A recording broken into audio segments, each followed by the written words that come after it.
please. Congresswoman Win Moore is here. Mayor, His Honor Cavalier Johnson is going to be. He did make it, sir. When someone like Regina says, hey, I'm going to try to do something, I want you to be part of it, you drop the phone and you say, okay, when do we go? How can I be helpful and how can I serve? Milwaukee is a place that could be centered around the arts. It always had that possibility. Art is life, seriously.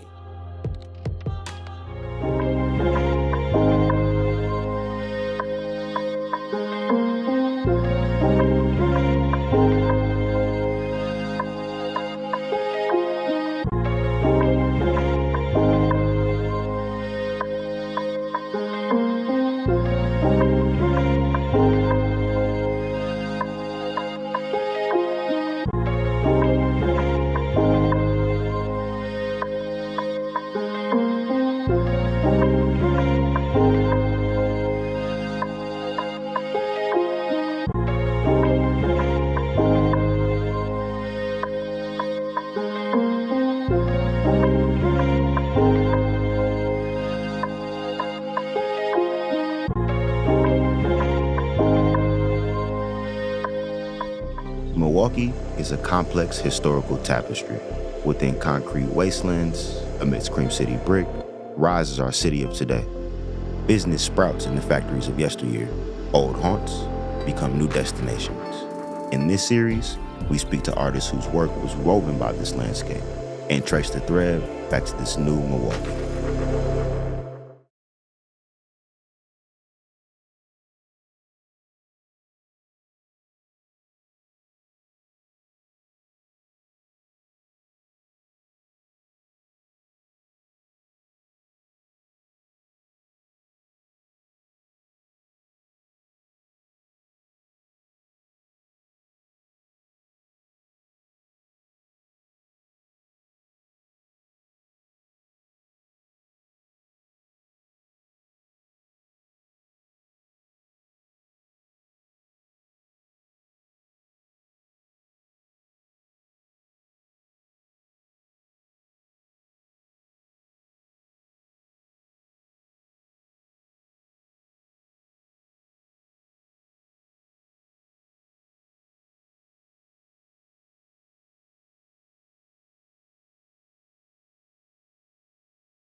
And this is Matt Carey, documentary editor at Deadline.com. And this is Doc Talk, and we are coming to folks live from Nō Studios in Milwaukee, Wisconsin, which is a very John nice... Ridley's Nō Studios. Matt Carey's right on cue. More importantly, we're in Milwaukee, and we are at or in the orbit of the Milwaukee Film Festival. Matt, you and I, we love getting out, supporting festivals. You've certainly been to many, many more, but this is special for me. This is only the second film festival I've been to just as a, I don't want to say reporter, but somebody who's covering and talking to people. And that the second one gets to be the Milwaukee Film Festival is really, really special. And it's always special. My parents are here, John and Terry Ridley. Yes. They get to be here. In your hometown. In my hometown. Of Milwaukee. So this is as good as it gets. I could probably drive 56 miles an hour on the way home and not get arrested. It's such a special day. On the brand new 43 North, by the way. People should come and see our almost done. Just for the freeway. All right, I like that. Matt and I have been doing Doc Talk for about 7 months. I said 9 months. I've done the calculations differently, but since October, it's been about 7 months. It's been really, really terrific. And I think today's event, and we'll probably dispense this over a couple of shows, is certainly going to be no slouch. We've got some terrific filmmakers presenting some phenomenal films, and it starts out with one that I found beautiful, moving, brought from a personal space. But one of the things I appreciate is looking at films and what they mean to anybody, but also reassessing. You know, there are films that I love, and sometimes there's a moment where you just go, oh my God. Try watching His Girl Friday. Rosalind Russell, Cary Wow, Grant. that's going way back. It is, and there are moments where you're just like, great film, great filmmakers, great actors, but man, a couple painful things. Yeah, so even this, the title. yeah, Yeah. well, It's Girl Friday. We don't talk like that anymore. can I But say you're a deeper person than I, because I hadn't even realized how, you know, the title start with that. But it's really interesting to see people outside of my lived experience reassessing films and talking about what it meant to them, but also what it means to the culture. And so that's where we're kicking off with a film called Chasing Amy. And this is a film by the director Sav Rogers. And I know you've spoken to Sav before. I'm Yes. meeting Sav for the first time. Sav, it's great to meet you. So great to meet you, and so nice to be here, especially in Milwaukee. I've never been to Milwaukee before, so thanks for having me on the show pretty and awesome. having me in your beautiful city. Well, it's terrific to have you here. We want to talk about the film, but if you can very quickly, because I'm having a feeling some people, I know Chasing Amy, you obviously know Chasing Amy, some people I don't know the film. Can you give us a quick breakdown of the film, why it was so important for you? Yeah, so in 1997, Kevin Smith released a film called Chasing Amy. It was his third film. He was known at the time for Clerks, which was a huge success. Coming out of Sundance in 1994, he became the indie film wonderkind. He became the overnight success story every independent filmmaker dreams of with that film. He made Mallrats, quote unquote, tanked his career, according to Kevin. So the man needed a comeback, and what he did was he went back to the drawing board to find a very personal story. So the premise of Chasing Amy, inspired largely by his own life in a multitude of ways that we get into in the documentary, is about a straight man, played by Ben Affleck, falling in love with a lesbian, played by Joey Lauren Adams, their ensuing friendship and romantic relationship, and how it falls apart. In 1997, this film was released by Miramax, which was a huge independent film studio, and it became a mainstream hit. So in 1997, it made $12 million at the box office, which in 2021 numbers was about $55 million at the box office. And it's slouch at all. Yes, huge numbers for any independent film, and thus, in the midst of like the new queer cinema movement, this little weird film kind of breaks out. It's a personal film. Kevin gets a career back. He gets to make things like Dogma, Jay and Silent Bob Strike Back. And at the time, it was a little bit controversial when it came out because the premise is that a lesbian falls in love with Ben Affleck in some ways. John Oliver makes a great joke about that. And and so the film Chasing Amy was huge for me as a closeted queer trans kid growing up in Kansas who didn't have access to queer film, but I had access to this film. And it was the first time I had seen LGBTQ people kind of realized as interesting, fully fleshed out characters, and it came from the lens of Kevin Smith, which a lot of people still laugh about. And so This film was very beautiful and touching to me, and Chasing Amy started out as an exploration of that conflict between people who were hurt by Chasing Amy, all the think pieces, all the controversy around it, and also what the film meant to me. Talk about that just for a second, because like I'm a straight man in the 90s, Yeah. Chasing Amy, and I look at it as, okay, it's a version of a love story where somebody's in love with somebody and it doesn't work out. Yeah. That's my lens. Yeah. Talk about why some people found that narrative controversial. Right. So keep in mind, like, the closest thing to mainstream lesbian representation that was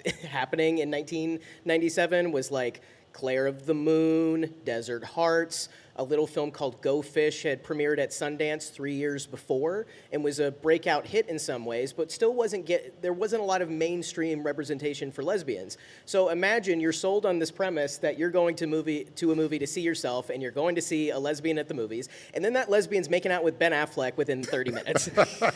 People were upset. The word bisexual is never used in Chasing Amy. They describe a fluidity of sexuality.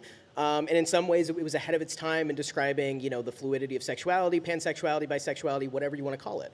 But a lot of people did not see that nuance, and what they saw was a lesbian being turned, quote unquote. Right. And that is understandably problematic for people. Consider, some people call it homophobic, lesbophobic.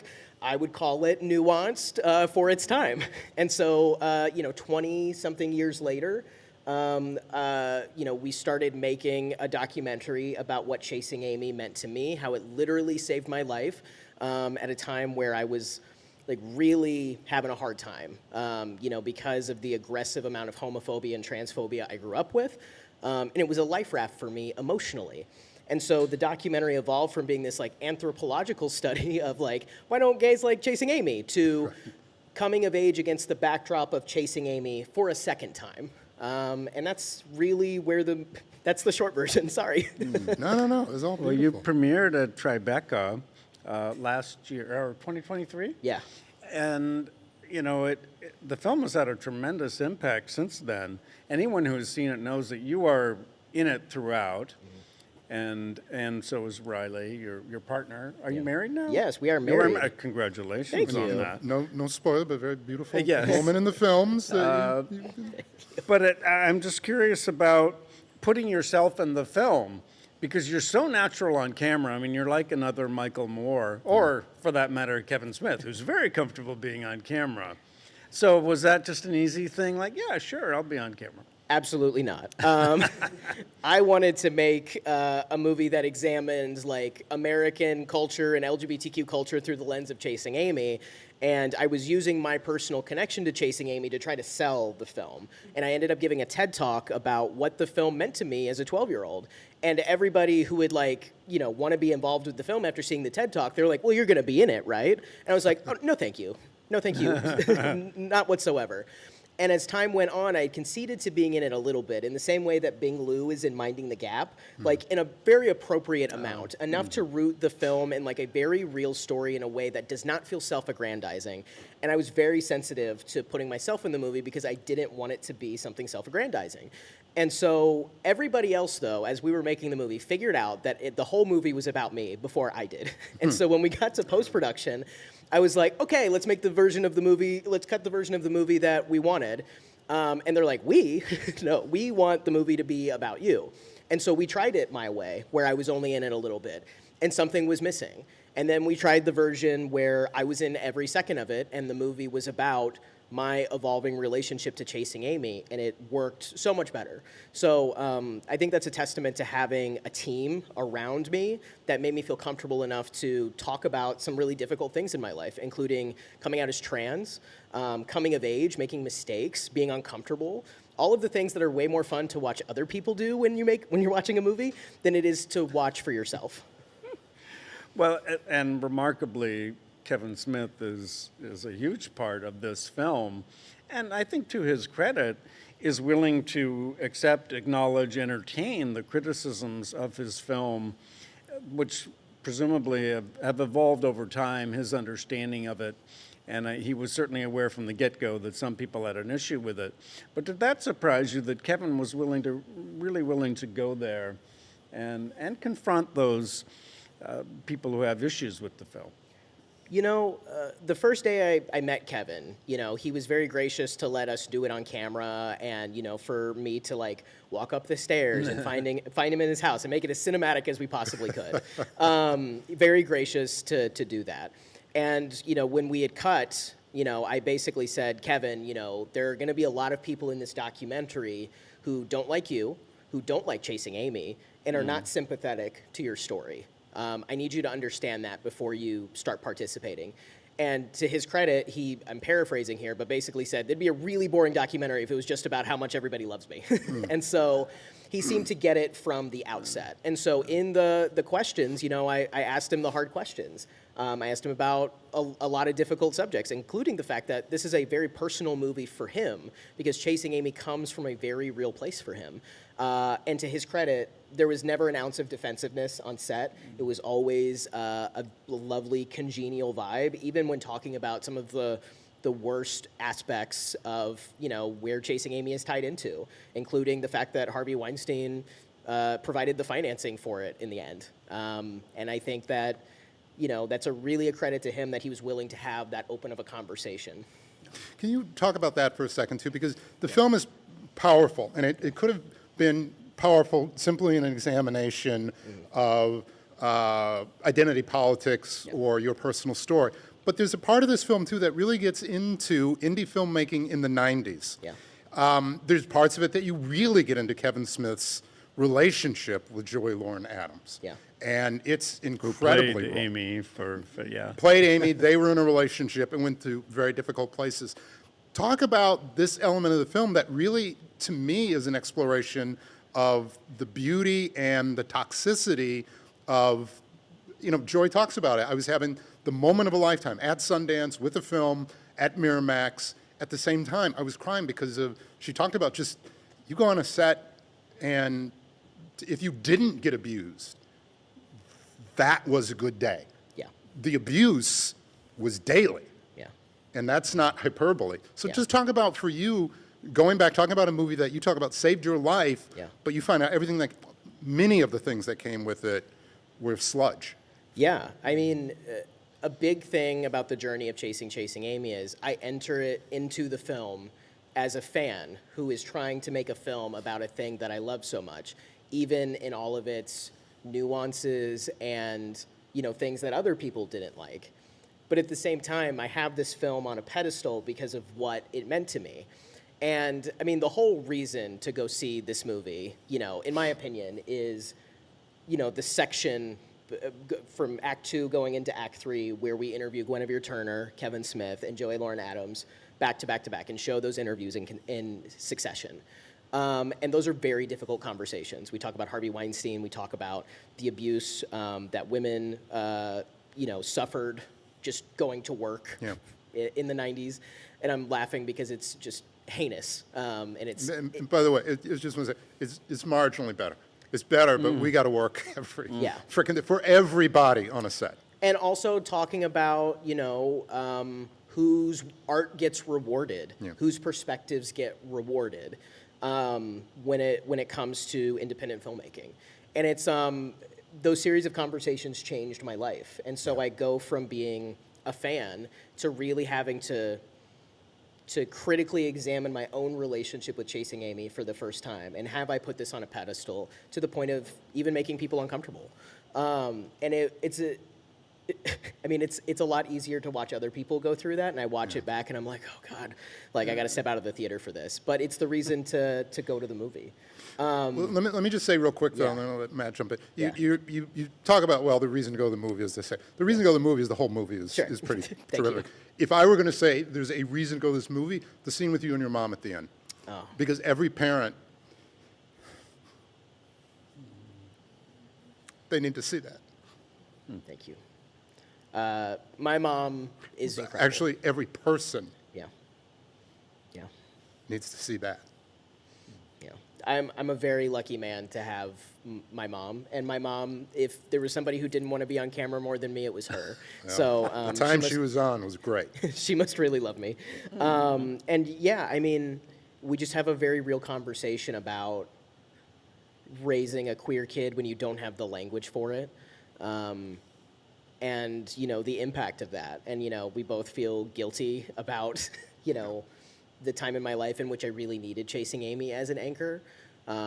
But, you know, she's like, I wish I just would have known so much more. And I'm like, hey, me too, you know. There's a line you have that's really, it's painfully beautiful, is that it was the hardest thing when other people knew that you were queer before you were, and that you had to deal with, you know, I know I'm black. Yeah. You know, I got to deal with things, but okay, this is what we're dealing with. Yeah.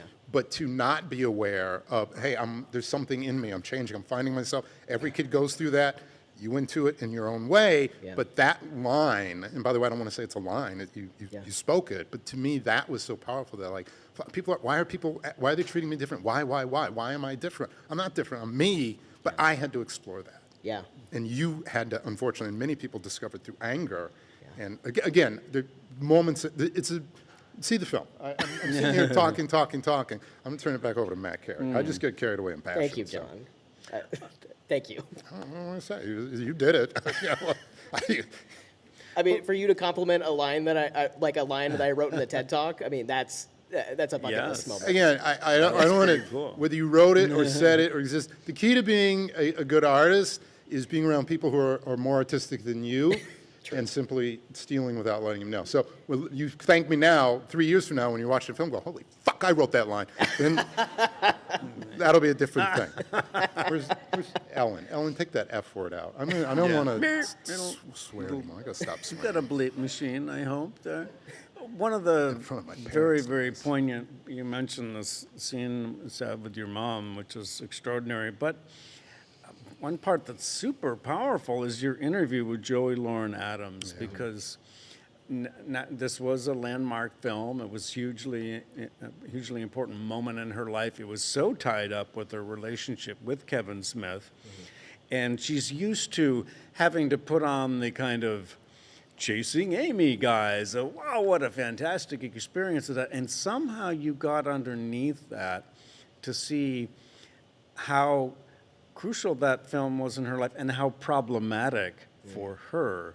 Can you sort of explain this level that you got to where we realize it wasn't all that, people may think it was cracked up to be. There are things that are still very painful for her about that film. Yeah. It was, you can see it all over my face in the film, how it felt in that moment to be having that conversation, which was overwhelming and surprising. Imagine you research a topic for 15 years and then somebody reveals an entire truth that had never been on the record before. It was really surprising. But I'm so thankful that Joey decided to share her truth with me and our film crew, because she didn't have to. She graciously invited us into her home to do this interview. And I'll never be able to thank her enough, because it's, that's her real life. It's in this story is in the package of a documentary. That's the medium in which we're viewing it, but it's her life, it's Kevin's life, it's my life. And we're real people, and there are real consequences for being that open, especially in a business that's all about relationships. And so I'll never be able to thank her enough for that bravery that day, because it took a lot of guts to say what she said, and say it to somebody who's so painfully earnest in your face about how much they love a thing you did. That takes guts, and I'll always be thankful to her for that. Yeah, and because I think that she kind of realizes that, in effect, she's going to be bursting your bubble a little bit. Like, wait a minute, you have this image in your mind of the film and what it meant to you, and that's perfectly valid.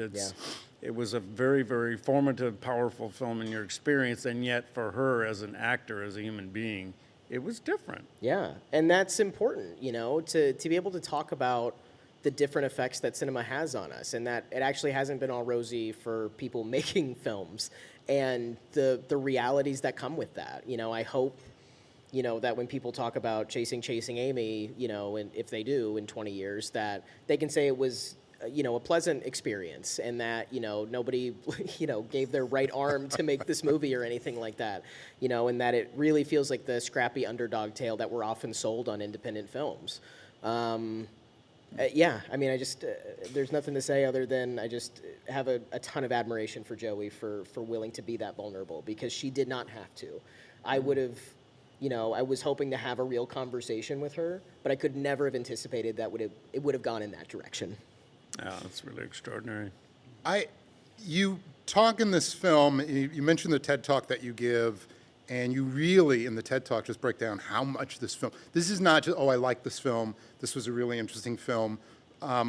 It blows my mind. This was the 90s, yeah, it was 30 years ago. You mentioned that, yes, there were other queer films, but it wasn't like, the way now you can literally go on Max and it's like, Black Voices, and things like that, where people at least make a little bit of an effort. So you talk about, 30 days, like 1 month we watched the film like every day for like a month. You almost wore this thing out. You talk about it so much. But that to you, this was one of the only expressions of queerness that you could gravitate towards in any way, right? Yeah. Now you've made this film. Yeah. Where all kinds of people, queer, straight, whatever, can go, oh, here's some analysis, here's thought, here are things that I didn't think about. Yeah. What's it like for you in this moment, realizing you've completed a loop in your life and given to people like you something that hopefully they don't have to bend their minds over? I hope it is been deformed, because that means, like you said, you put something in it. But that it doesn't come with, I got to allow or forgive or whatever. People may not agree. Yeah. F that film, I hate it. But I don't think anybody can disagree. Well, that's an absolute. There are people out there who are going to disagree with your story, but they were never going to show up in the theater to begin Right. with. There are very few people going to argue with your premise of, this is what it meant to me. Yeah. It wasn't perfect, but it allowed me to get to another, it allowed me to live, Yeah. as you would say. But what is it like for you going, I fucking made a loop? It doesn't feel real quite yet, because I'm just trying to be present. When did the film, when did you finish? How long has it been? We started No, but I mean, since the film has been out, since the baby's been born. June 8th, 2023. That was when we premiered it. Because it's almost a year. Yeah. So your baby's almost a year old. Yeah. So you got to start being a parent. You got to own your success. Yeah, no, I mean, it's wild. I mean, No, but you got to own what you've accomplished, thank you. right? I mean, undeniable when he's telling you that, right? It's persuasive. No, I mean, it's been amazing. There was a kid who almost didn't live. Yeah. You're alive. Yeah, You're with a partner. Yeah. Who you got a great relationship. yeah. You made a film that made all of us think. Own your success. All right, I'm with that in mind. I'm gonna. It is overwhelming, genuinely. It's overwhelming because there was a time where I really couldn't imagine a future for myself, Right. and because I didn't know that somebody like me could have a future. I come out as trans in the middle of Chasing Amy in a moment after Kevin kind of gives me permission to be myself and helps me come out for the second time. If you don't know that trans people can be successful or grow up or be happy, or queer people can grow up and be happy, then it is hard to imagine that future for yourself. And I'm pretty blown away by the response that this film has received. I have to compartmentalize it to some degree because it's my real life in the movie. It's not like, it's not fictional. If I wrote it as a screenplay, I'd be told to, this is too on the nose, go back to the drawing board. And so it's been a wonderful experience. And so many people have now come up to me to share what the film has meant to them, like crying their eyes out, parents of trans kids who drove from 2 hours away to come see our film in Michigan, going to Amsterdam, going to London. I've been able to see the world thanks to this movie. Again, I never dreamed for a future for myself, let alone that I'd ever leave the United States. And so this film has given me so much, but you're right, it is closing a loop. And I'm excited to be able to tell stories in the future, not necessarily tied to the film that made me want to become a filmmaker. But I'm grateful to always have this moment, and I'm just trying to be present because this will not be forever. I'll move on to the next thing. People will be like, he's a hacker or whatever, but I just hope that I get to keep telling more stories, and ideally more stories about not the worst things that have ever happened to queer people. Maybe an imagined future where we can just be ourselves and it's fine, and it's a funny premise, but it's not hindering on people hating us. I don't know. Well, look, I am in no position to tell you anything. You've lived through things, you've been through things, you've succeeded in certain ways, but I would say this, is that everything you said, I would have looked at Chasing Amy not as its subject, but making a film that, oh my God, it's Harvey Weinstein, it's Sundance, it's Miramax, it's indie, it's this, it's that, and it wasn't that great. You got to do your thing your way. I hope I wasn't there. I hope it was great. But, you know, again, here's where I'm going to go. I have no business telling you anything other than to say as a person, everything you said, you didn't get to see trans people, and maybe you didn't even know you were trans, but wherever you were, you didn't necessarily get to see that. You just showed somebody that. So imagine that kid now who's going to see that and then be like, okay, well, he is successful. He is happy. It ain't perfect, but, you know, and you that's, did that. That's the future I want, you know? By the way, when I say it's not perfect, I'm not talking about you. I'm talking about the world we live in, unfortunately. Is not perfect. Yeah. But you have accomplished something, and I try to really tell people that it ain't the money. And by the way, it's easy to sit here, oh, it's not the money. But to be able to do, and this is why, Matt, I was doing my thing with you, because that's all there is. So I was blown away by the film, by the personal nature. And by the way, that's all we do, Matt and I. We love to sit here with people who are just blown away. So I don't want to pretend, you know, in the pecking order, whatever. I'm just like, just thankful and appreciative for you, for the film, for what you did, how you did it. I don't know what you said. You don't know what to say. I don't know what to say. I don't know what else to say. I really don't. Other than people need to see this film. It challenges. It's beautiful. It's emotional.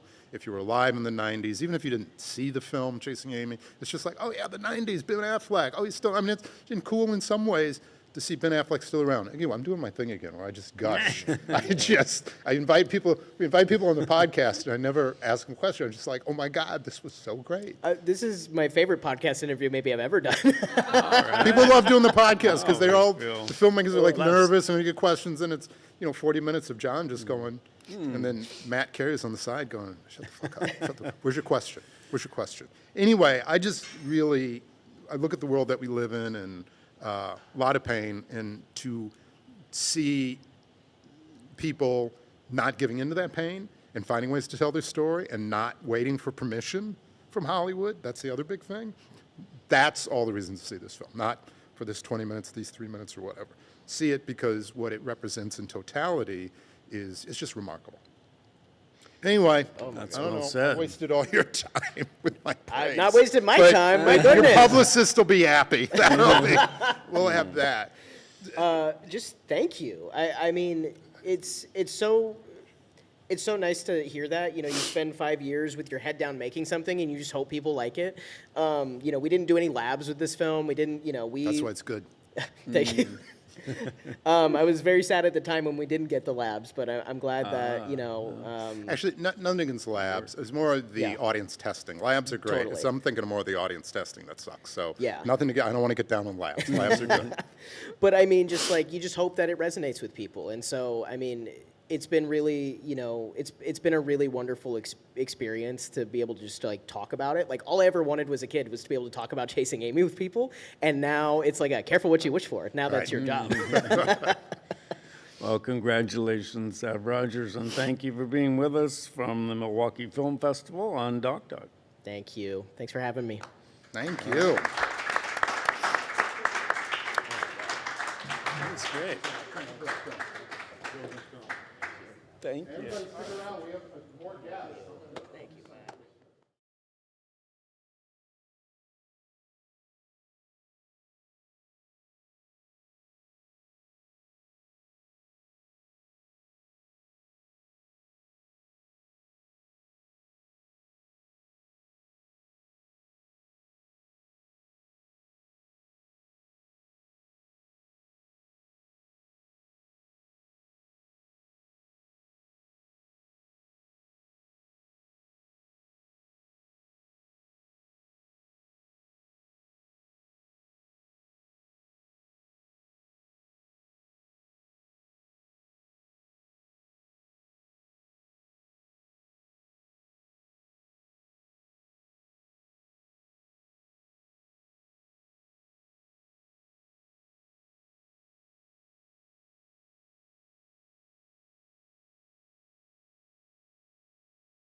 Matt, you know I love art.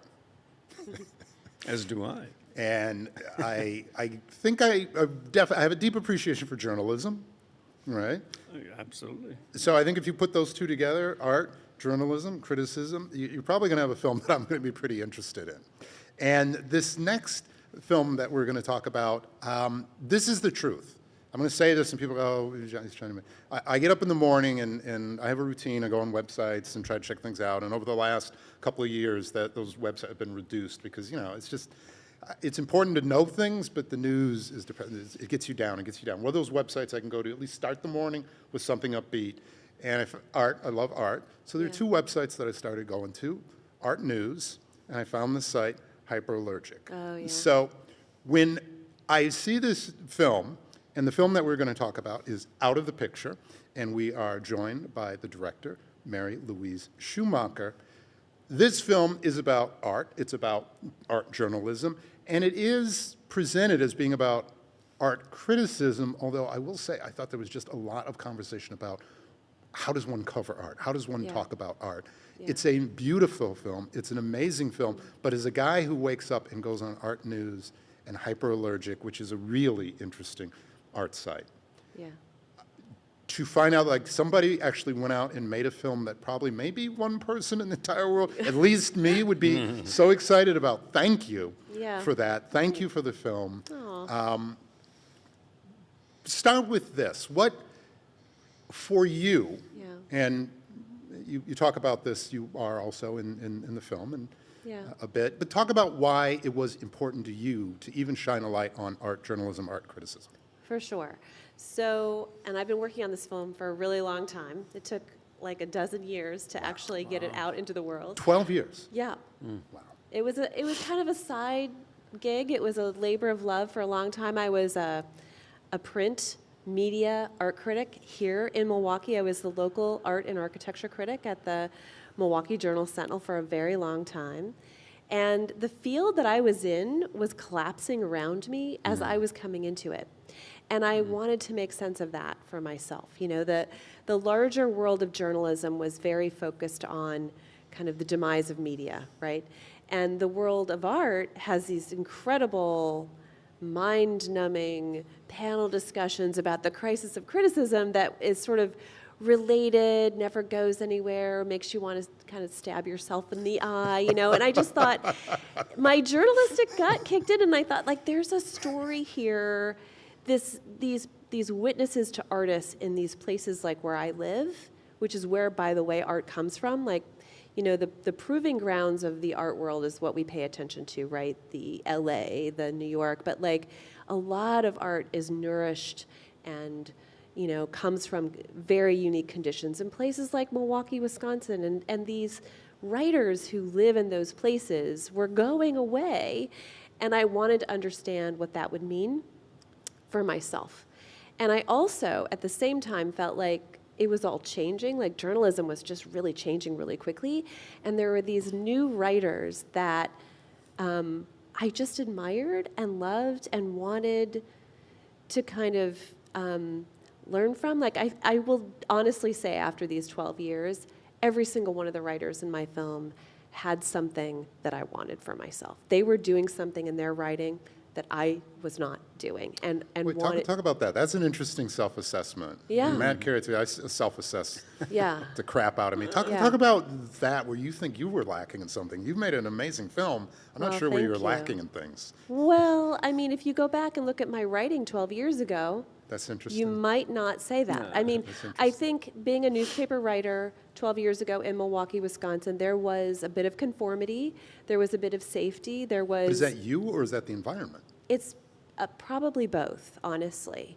And the truth is that your average art critic in a place like Milwaukee was not in conversation with a lot of other, like the broader discussion. But at that time, in the early 2010s, we started talking to each other. Like, I could be in conversation through Twitter or whatever with a critic in LA or a critic in Des Moines, Iowa, and it was really interesting. And so you had a different plumb line for your work all of a sudden at that time while everything was going away simultaneously. So, and these 5, like I ended up focusing on these 5 critics that are in my film, and there were others that we talked to along the way.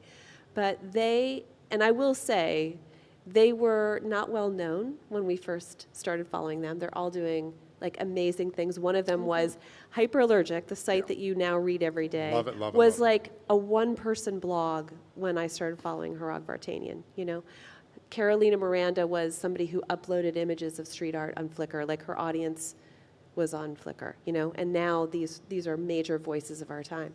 But they had, I think what I saw in them and desired for myself was a certain courage and also a very broad lens. Like they were not critics who went off to the museum and focused on the object on the pedestal or the thing on the wall. They were looking at the world through the lens of what artists did. It was a very different perspective. And I really loved that and wanted that for myself. And so it was really a learning experience for me. That was what drove me. That was the engine, for sure.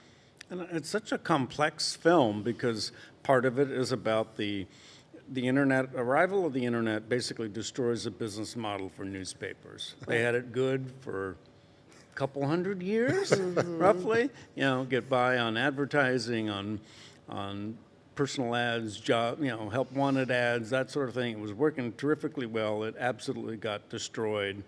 And so immense numbers of jobs have been lost in that area. Almost all of the major newspapers have changed hands. We see the LA Times in your film changed hands a number of times. Yeah. In fact, you've got an interesting shot of the LA Times building in downtown. Not part of the LA Times anymore. They're out in El Segundo. That's right. So, that's just one example of how the business has vastly changed. So then you have the sort of emergence of blogs that then, in the case of Hyperallergenic, evolves into, a destination site. And so you have a democratization of criticism in a sense, but then at the same time you have this loss of local news coverage.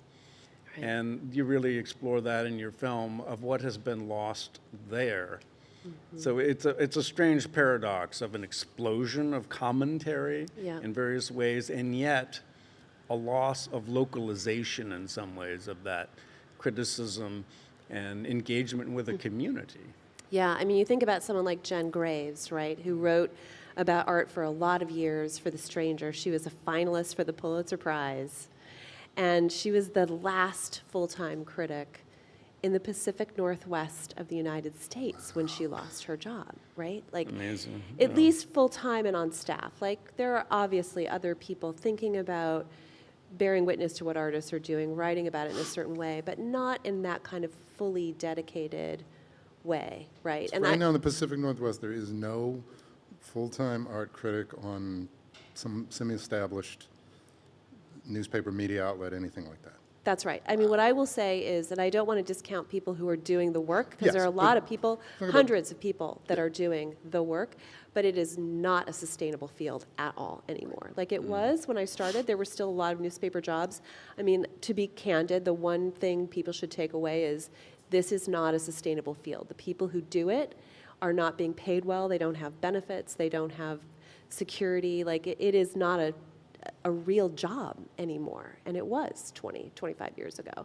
So that has really gone away. And having someone like Jen in Seattle or Carolina in LA, where, like the sense of place in LA, not having, Carolina paying attention to everything from, the donut shop to the, the light and space, movement out there and kind of contextualizing all of that all the time, that's a huge, huge loss. And I do feel like we think that criticism is everywhere online now, to your point, but I think that what someone like Jen does or what someone like Carolina does is they're not just giving an opinion. They're not just sharing a thumbs up or a thumbs down. They're deeply taking in their experiences and bringing their thinking all the way around. They're wrestling with this. They're thinking about it. They're waking up in the middle of the night with thoughts about what they experienced and putting that into words for a broad audience. Like that's going away, and that's a huge loss. And I think that's an important. When I started talking in the introduction, and I talked about the film as sort of positive as art criticism, but when you get into it, it really is about art discussions.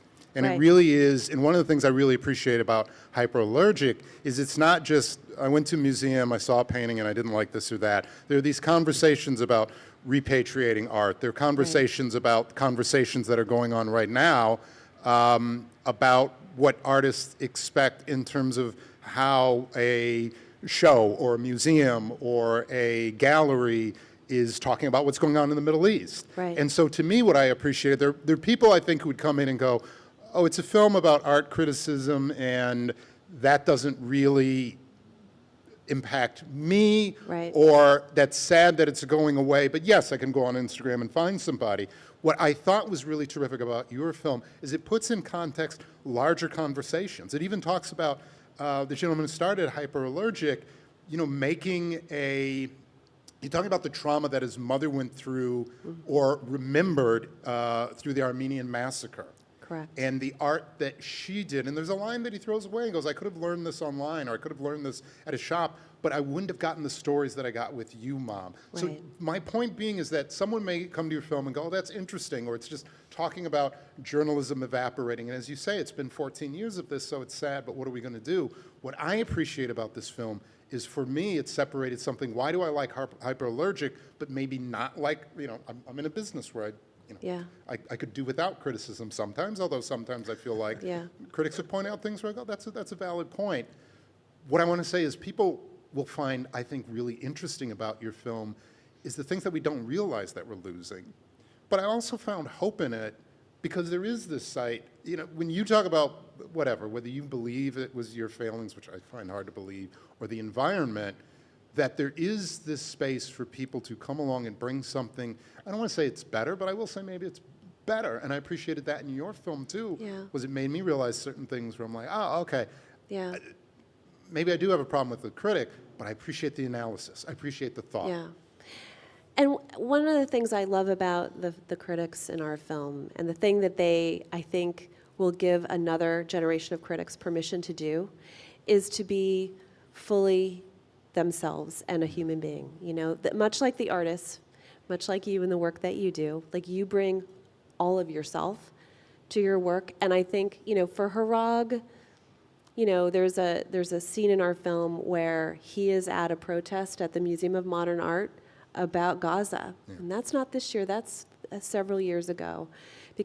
And again, he is the guy who has trauma as a through line in his family life because of the Armenian genocide. And so that there's a real connection for him when we're talking about something like Gaza. And for him, it's also context for what's on the wall in that museum. So the politics of the board, the way that objects come into a museum collection, that is all. In the past, we would talk about context in terms of who was the artist influenced by? What other artists did they look at? Now it's, what is the political reality of that museum?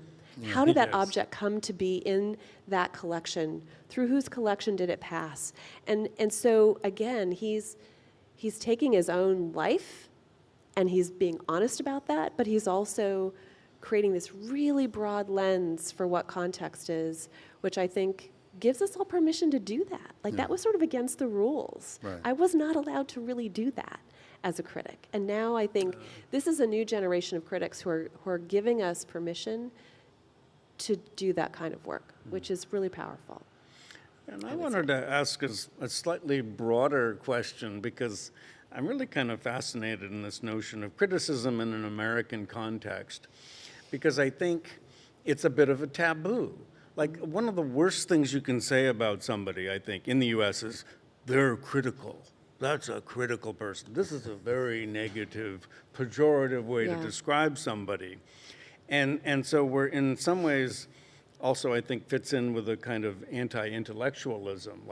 You're not supposed to have thoughts on complex matters, apparently, or that sort of is going to put you in a certain category of human being. However, who among us is not a critic? That's part of being alive, is reacting to things. Yeah. We're essentially, John and I are being critics of a sort here.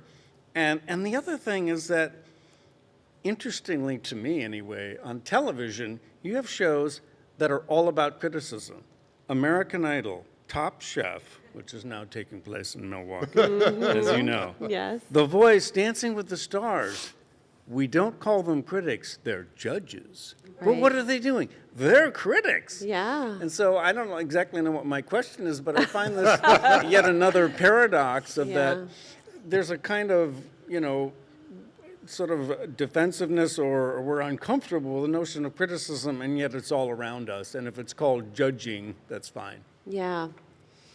I have mixed feelings about this. Like, I think there is something, and especially if you think about how we live online today, what rises to the surface of the internet is judgment. It's negativity, and that to me feels really True, different like than trolling. I mean, this is, I guess you could call it judgment. This is something, really pretty destructive. yes, it's gratuitous judgment, I should say, right? Like, it's Yeah, not that's a the good point, kind of, I mean, judgment is a critical element of a good piece of criticism, good discussion. I can tell you have something to say. Here's what I want to say, because there's a moment in the film, for example, where one of the critics, and I don't know if he's talking to another critic, or he's talking to someone, and he's just talking about a painting, and he said, I like paintings that it may take 20 years for that painting to Right. reveal itself. Here's my thing, is criticism is part of the world we live in, but I appreciate more someone who helps me understand certain things. Right. And one of the things, again, where I really appreciate about your film, there was a level where you get the press materials, and there's the sort of elevator pitch or the shorthand. Here's what you're going to watch. It's a film about criticism. So naturally, as someone, again, around that space, I go, okay, well, I suppose, the Bosley Crowthers back in the day or whatever would be interesting to get in their head.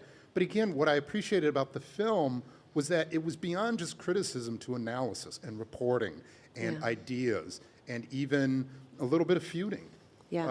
Among critics, and deep thoughts about if an artist isn't doing their own work, you're not using Jeff Koons in here, but that's probably one of the best examples.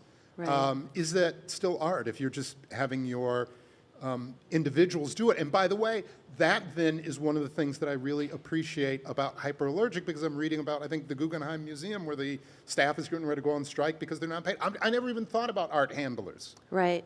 The people who put the art up there so we can go see it, who are, this is someone's art, wear your glove, don't, that stress every day of like, just do something. So what I'm saying is, to me in that film, and, Matt, you ask a question that is raising a thought, but to me, where I appreciate what the film is about, it's not even necessarily asking and answering questions, which in a film about criticism would have been, is it good? Is it bad? Yeah. What I appreciate is that it reminded me that what we lose in the writing isn't necessarily, this is a good picture, this is a bad picture, this is a good movie, this is a bad movie. Here are the other things around it. Here's the artist. Here's what they went through. Here's why. And here's my experience of that, right? So sometimes the judgment part of it, which is essential, like, you can't not have that ingredient, but it's often the least interesting part. Right? Yes. Like, having Janae Osterhelt of the Boston Globe sitting in Del Marie Hamilton's installation at the ICA in Boston, talking about her mother and her experience of Del's work through the lens of her own life, and unpacking why there's so much labor for her to grapple with Del's presentation. I mean, it's an installation where the artist inherited all of the cultural artifacts of her mentor, a professor. And Janae is a critic at the Boston Globe who was reminded of her mother, a white woman who had, as she described it, a war in herself, and could relate to her daughter only through culture she would take her daughter and drop her off to see Malcolm X. Which She I couldn't love go when she with talks her. about the film, I'm dropping you off. I'm dropping you off. I'm not gonna go with represents as a you. white woman, and it's like, right. I need to drop you off. You have your experience, and we'll Right. talk about it later. But it is really beautiful in the film. It's a beautiful moment, and is the interesting part of that whether Janae thinks Dell's work is good or not, or is it Janae's experience and what Right. Dell as an artist Right. opened up in her, you know? I mean, that's the call and the response of the artist and the critic, is there's a relationship that happens through these objects that's profound.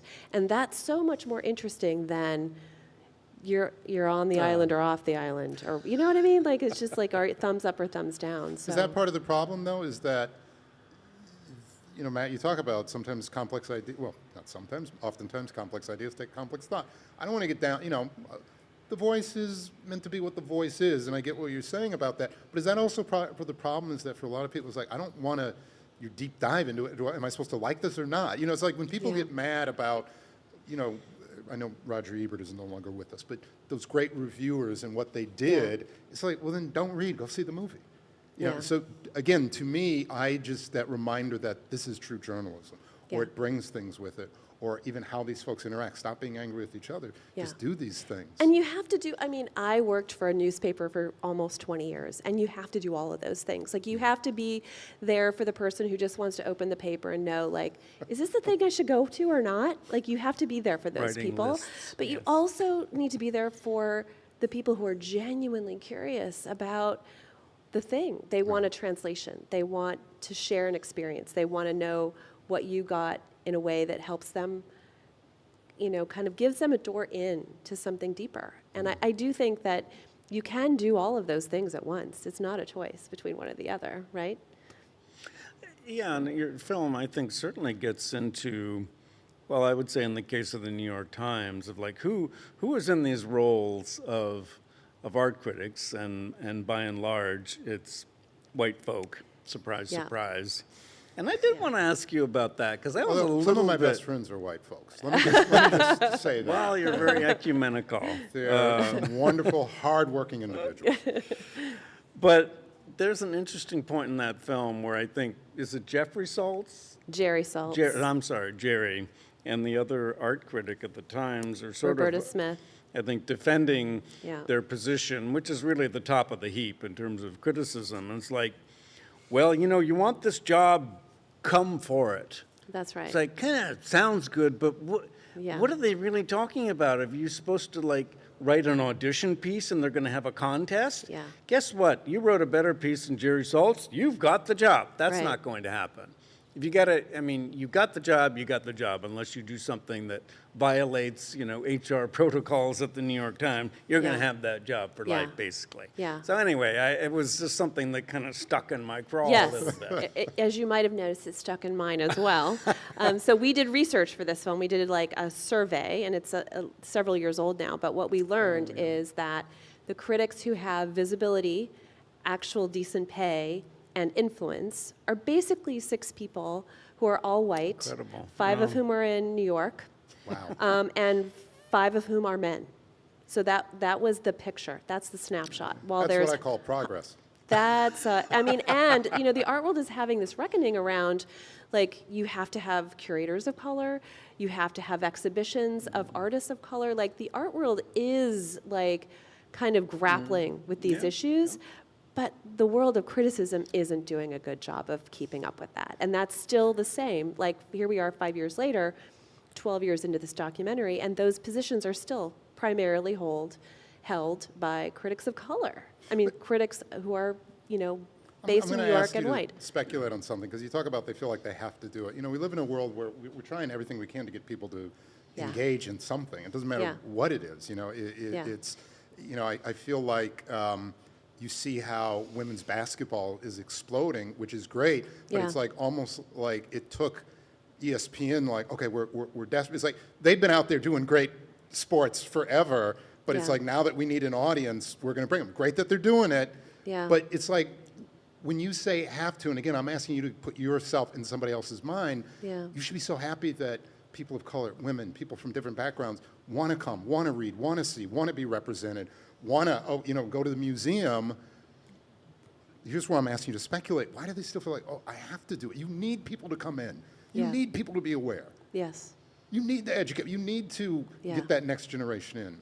You do. And I will say, in fairness, I love Roberta and Jerry's writing. They're great critics. Oh, yes. This is they're not, terrific in some writers, ways, yeah. their problem. But, I will just say, I woke up this morning and read a review of a New York Times piece, and it just, of Jeffrey Gibson, an amazing artist at the Venice Biennale. Yeah. And it just reminded me again, like, we need more voices in these publications. And that really falls to the powers that be at a place like the New York Times, the Washington Post, et cetera. Like, the people who are running those publications do not, I don't think about the field. They think about their own newsrooms more than they think about the field that these individual writers are in. But and there are plenty of writers. It's not like we don't have great writers of color, like we need to go find them or something. There are amazing writers, several of whom have, won the Pulitzer Prize in the last few years, but they don't hold those positions. So that really does need to change. And in the meantime, you can go to places like Hyperallergic, or you can go to Burnaway, or you can go to the Black Embodiment Studio in Seattle. Like, there are really wonderful places that we just are going to have to go to while we're kind of kicking around and waiting for the powers that be, these big legacy media companies, to kind of catch up. Well, more billionaire. We need more billionaire, because that's served Matt and I well. We have a billionaire That patron, issue so came up. it will Yeah. continue to come up. I don't want to mock our billionaire. I'm thankful for the support that we have, so I'm going to say that. Mary Louise, thank you so much. Thank you. I really encourage people to see this film, but more for me, somebody who is, I don't want to say I have an antagonistic relationship with critics, but it's like, there are times where you can do without it. But again, being reminded that it's not just criticism, it's analysis, it's thought, it's conversation, it's slowing down. Here's something to think about.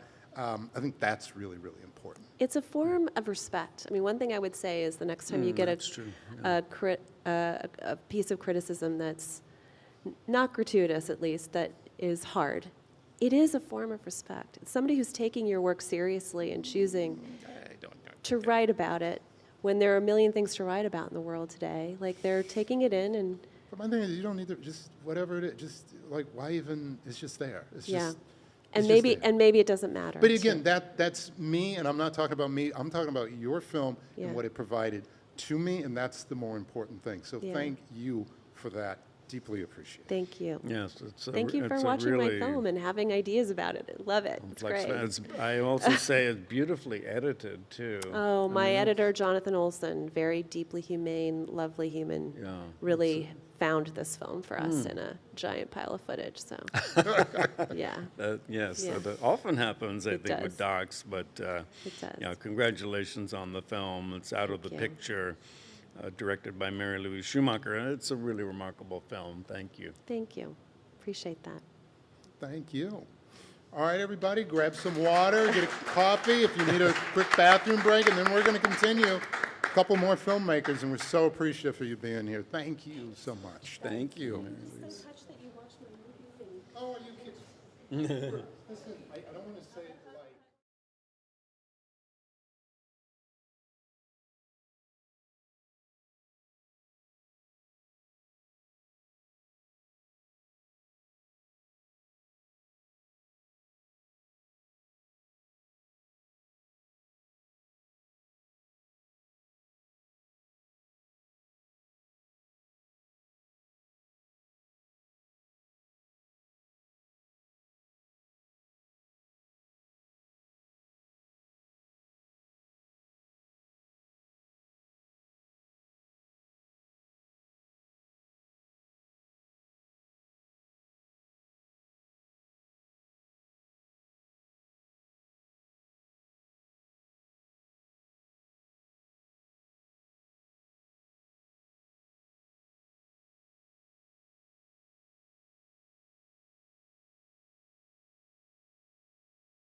appreciate you coming out this evening so that I can share something that is very special to me, which is the work of a very good friend of mine and a really incredible individual, and that's Regina King. Please. Congresswoman Win Moore is here. Mayor, His Honor Cavalier Johnson is going to be. He did make it, sir. When someone like Regina says, hey, I'm going to try to do something, I want you to be part of it, you drop the phone and you say, okay, when do we go? How can I be helpful? And how can I serve? Milwaukee is a place that could be centered around the arts. It always had that possibility. Art is life. Seriously.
Our next guest I've spoken with before. She is the co-director of the Academy Award-nominated short film, The Martha Mitchell Effect, which I got to tell you, I loved. I hate to date myself, but I remember back in the day, I took Gilligan's Island off of syndication so they could show the Watergate hearings. You have no idea. You all can, you know, whatever's going on, you can jump somewhere else, watch something else, but we had to watch the Watergate hearings, and I got to tell you, man, seeing Martha Mitchell and realizing, and we talked about this when you made the film, had people actually perhaps listened to her, not dismissed her, perhaps we would have gotten to the resolution we'd gotten to earlier. But that's to say it was an amazing film.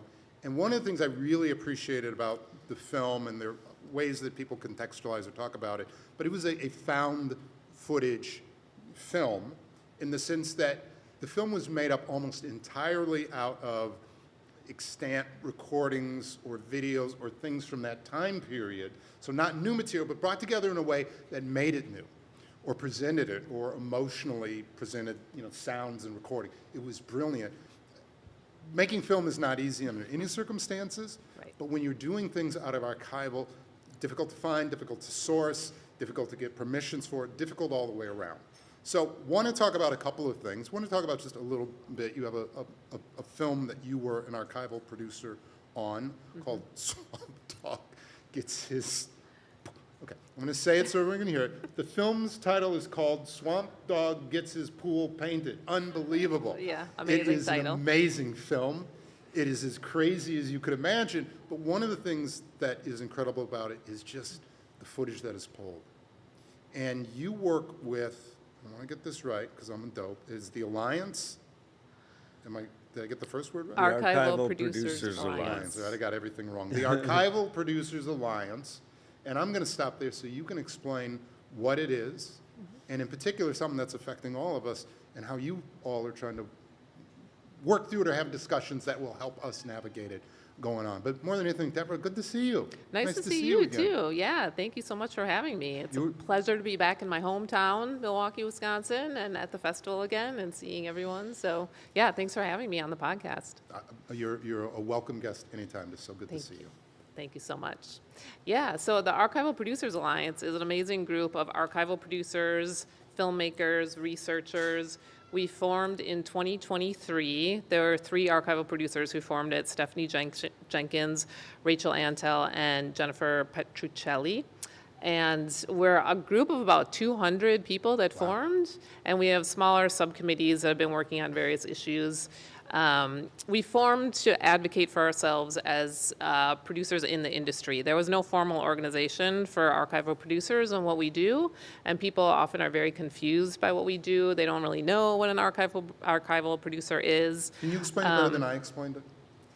Yeah, sure. An archival producer is basically someone that digs for photographs, film footage, news footage, ephemera.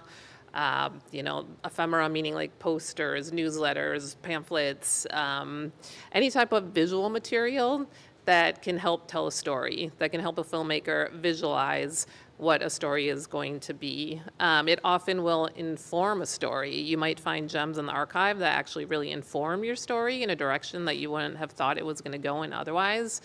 So an archival producer plays a very critical and pivotal role in a film oftentimes.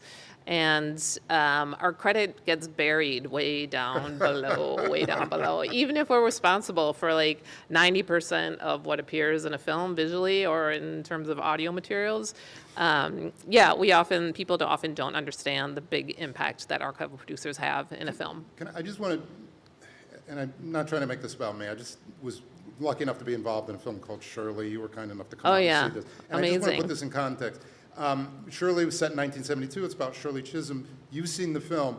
It's maybe a little short of 2 hours. There's maybe a good, I'm not lying, maybe 8 to 10 minutes of material, of stuff from 72, and obviously we didn't keep stuff as well back then, or certainly people didn't realize that Shirley Chisholm would mean as much as she did, so people weren't saving that stuff. So what you do, whether it's a smaller documentary or a larger feature film, and getting that material, I cannot tell you, it is not easy.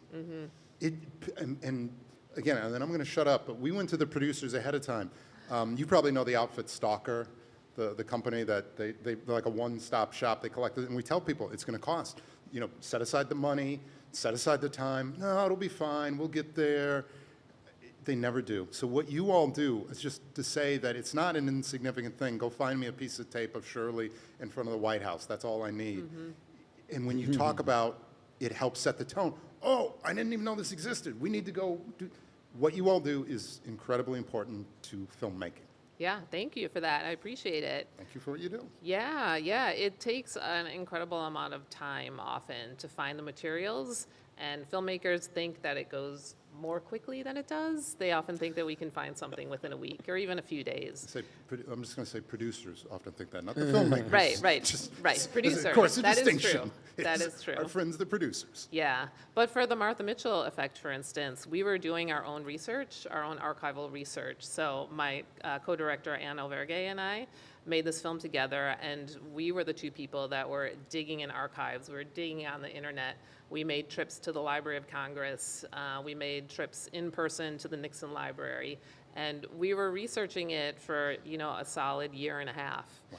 And continued to do more research as we were making the film. And eventually we actually brought on an archival producer, and it wasn't me, it was a professional archival producer, to help us at the last moments of the film to find some things that we couldn't have found without her help, because she was very seasoned. She knew places to go that we didn't know where to go quite yet. And she had relationships with archives. And that's one of the best things being an archival producer. You have relationships with these archives that you develop over time, and you can negotiate fees with them in a particular way because you've made that relationship. You can get them to research maybe more quickly for you because you've developed a relationship with them. So it's a unique relationship to have with the vendors who are out there who help us make our films. And it's so much fun. Archival research is so much fun. I love the hunt. Like, give me something to find, and I'm like, I'm on it. Well, you gotta love it to do that, because it's, for another person, it might be just absolutely exasperating, but it's the difference between a film that brings something fresh and versus something where, poke around on YouTube and see what's out there. I mean, you're finding the rarities, the things nobody knew about, that are, again, make for a really unique kind of documentary that's revelatory. Yeah, and one of the things we want to do with the Archival Producers Alliance is educate people about archives and the importance of physical archives. People think that anything is available on the internet, and everything is not available on the internet. YouTube does not have everything. It's not an archive even, right? Like, it's a great resource to find material, and we tap into it all the time. But it's always terrifying when you get hired on a film that, producers or filmmakers have done a lot of research on YouTube, and they have no idea where the clip came from, and there's no licensor attached to it, and you're thinking like, oh my gosh, now I have to go back and kind of source that, and that's a long process to do. Kind of fun, but also kind of daunting and not always easily doable. But archives, like the material that exists in physical archives is so vast, and there's so actually little that's available online. So we want people to know that there's a value in these physical archives and going to places and doing the research in person. Libraries, which are, have been really taken to task for all these cultural wars and everything. But libraries are such an amazing resource, and funding being cut to libraries is such a travesty because they have so many amazing materials that are available to us for free, and they're such an amazing resource. So one of the things that we're doing at Archival Producers Alliance also is we're tackling generative AI and what that's going to mean for the archival space. There's something called OpenAI Sora, which I don't know if anyone has seen these clips online, but they're generated archival-looking material. They actually have a clip from the California Gold Rush, and it looks like the California Gold Rush until you notice that it's a drone shot, and you realize there were no drones during the gold rush, and it looks a little too perfect in some ways, but it could be convincing to people who are not savvy and aren't digitally literate necessarily, and they don't experience generative AI because there are anomalies that you can see in this material if you know what to look for too. Yeah, I wanted to ask about something that Stephanie Jenkins, the co-founder of the Archival Producers Alliance, has written about, because the emergence of AI, generative AI, is so critical well in every respect to human culture, but to filmmakers. And she said that we see the unregulated use of generative AI as an existential threat to our relationship with audiences. So this is a truly fundamental, I mean, it's really a pivot point in culture to see this emerge of and if you're an archival producer, it's like, what can we, where did this thing come from? Was it created? It looks authentic. I mean, it's a huge issue. Yeah, it's a huge issue. I do want to take a positive spin on it in some ways. There are creative opportunities with this generative AI technology that are pretty exciting. Not all history has been documented, and there are stories that have been left out. So in that sense, there are some creative opportunities for filmmakers to use generative AI and tell stories of marginalized communities or marginalized people whose stories weren't documented in the past. So in that sense, it's pretty exciting. On the flip side of that, if, archival material is very costly. It's very expensive. It's expensive to research it, paying an archival producer to do it, and it's expensive to license all the material.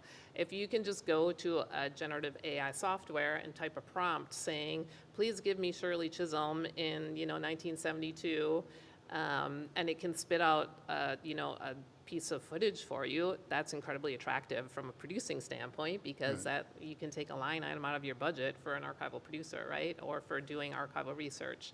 So I think filmmakers are understandably attractive to cutting costs where they can.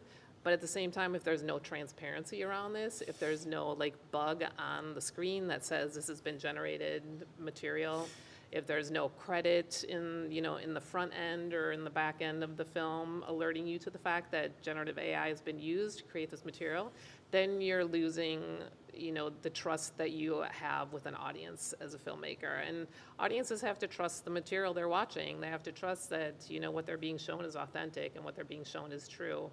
And I think we have to maintain that trust and be very careful with that relationship with our audiences. I want to, and I never want to discount the, technology and what it means. I do think where technology bites us in the ass, it's always the thing that we're not looking for. You know what I mean? It's just like, I wish AI actually worked the way that it was supposed to. I wish I had my jetpack. I wish I had my robo-taxi. I wish I had all the things that I was promised that have not arrived yet. And in the documentary space, you go back to Thin Blue Line, a film like that, where, oh my God, how can you recreate? You're lying to people, and yet now that's become the standard. And you turn on History Channel, nobody tells you that this scene with Lincoln is an actor, because most of us know, well, okay, they didn't have HD cameras back then. So I don't want to dismiss or say oh, it's not going to be a problem. I am happy that you point out where it could be good. A young filmmaker who wants to talk about something that happened in their community. I don't have the money, I don't have the time, I can't even do a recreation, but I could get a prompt. If we are acknowledging or saying to people, or there's some crawl, and look, maybe the History Channel puts one up, but it's at the beginning or at the end or something, but at least they acknowledged it. I'm more afraid of what happened with, say, with Kate Middleton, where it's so innocuous, but it's not. It's not. And I feel badly that she couldn't keep whatever she's dealing with. No, this is what I'm dealing with. But is the bigger issue where someone, a documentary filmmaker or a film festival or somebody would go, whoa, you tried to get one past us and you couldn't and you didn't? Or is it those other places where you go, oh, what's the harm? I'm just showing a picture with my kids. And no, I wasn't there, but I'm giving you permission. But now, will I ever trust a picture that comes out of Buckingham Palace? Yeah. So yeah, exactly. Is the bigger, Matt, one day will you sit me down and teach me how to ask a question? But is the bigger issue not where we're policing those spaces, but where, hopefully Milwaukee Film Festival is going to look at a doc and go, wait a minute, love the stock, you need to just let us know, we need to put something in that you've done some AI here, versus, oh, what's the harm? Yeah. I mean, it's both. I think it's the Wild West in terms of this technology, and we're only really discovering what its capabilities are right now, and the fact that people are perhaps not being transparent about what they're doing. Photography has been around for a very long time, and it's always been altered in one way or another. You Right. know, there are special effects that have happened with photography, and there's, you know, Adobe Photoshop can change a picture, and there's been, you know, technology in that sense for a long time. But there are egregious uses of AI that are happening Right. where they're, you know, replacing someone's voice who actually didn't say those last 3 lines of an interview. Right. Yeah, yeah. So those so- places, in that even, to me, the smaller it is, or the less obvious, and that's obvious to say, the less obvious it is, it's problematic, you know, because then it really is a Trojan horse. But my fear is less sort of the bigger thing where you go, okay, well, clearly, as you say, there was not a drone shot in, you know, when the Romans, you know, or the Visigoths were coming over and taking over, you know, the Roman Empire or whatever. Right. But that thing where it's what's the harm? You know, it's the princess, she's not there. Of course she was with her kids, she wasn't at the moment, we're just gonna put this thing off. That's when it becomes like the norm of like, what's the big deal? Yeah, yeah, because people don't see it as being a big deal. It's inconsequential. It's not going to matter. But it's all these little tiny things that add up to being a bigger deal. Yeah, absolutely. So all of you now who are out there trying to protect us, Space Force, you all in the Space Force that are protecting us from AI, what, you know, beyond a bug, beyond those kinds of things, what is our protection? Is it just we've all got to be a little more mindful? Because that's a lot of extra work for your average person every day to get up and I got to be mindful of this, I got to be mindful of that. Am I doing this? Yeah. Particularly when, you know, you see places like CNET, which is a site where they do technology reporting. They've used AI reporting and never told anybody. And there are many sites who have done that.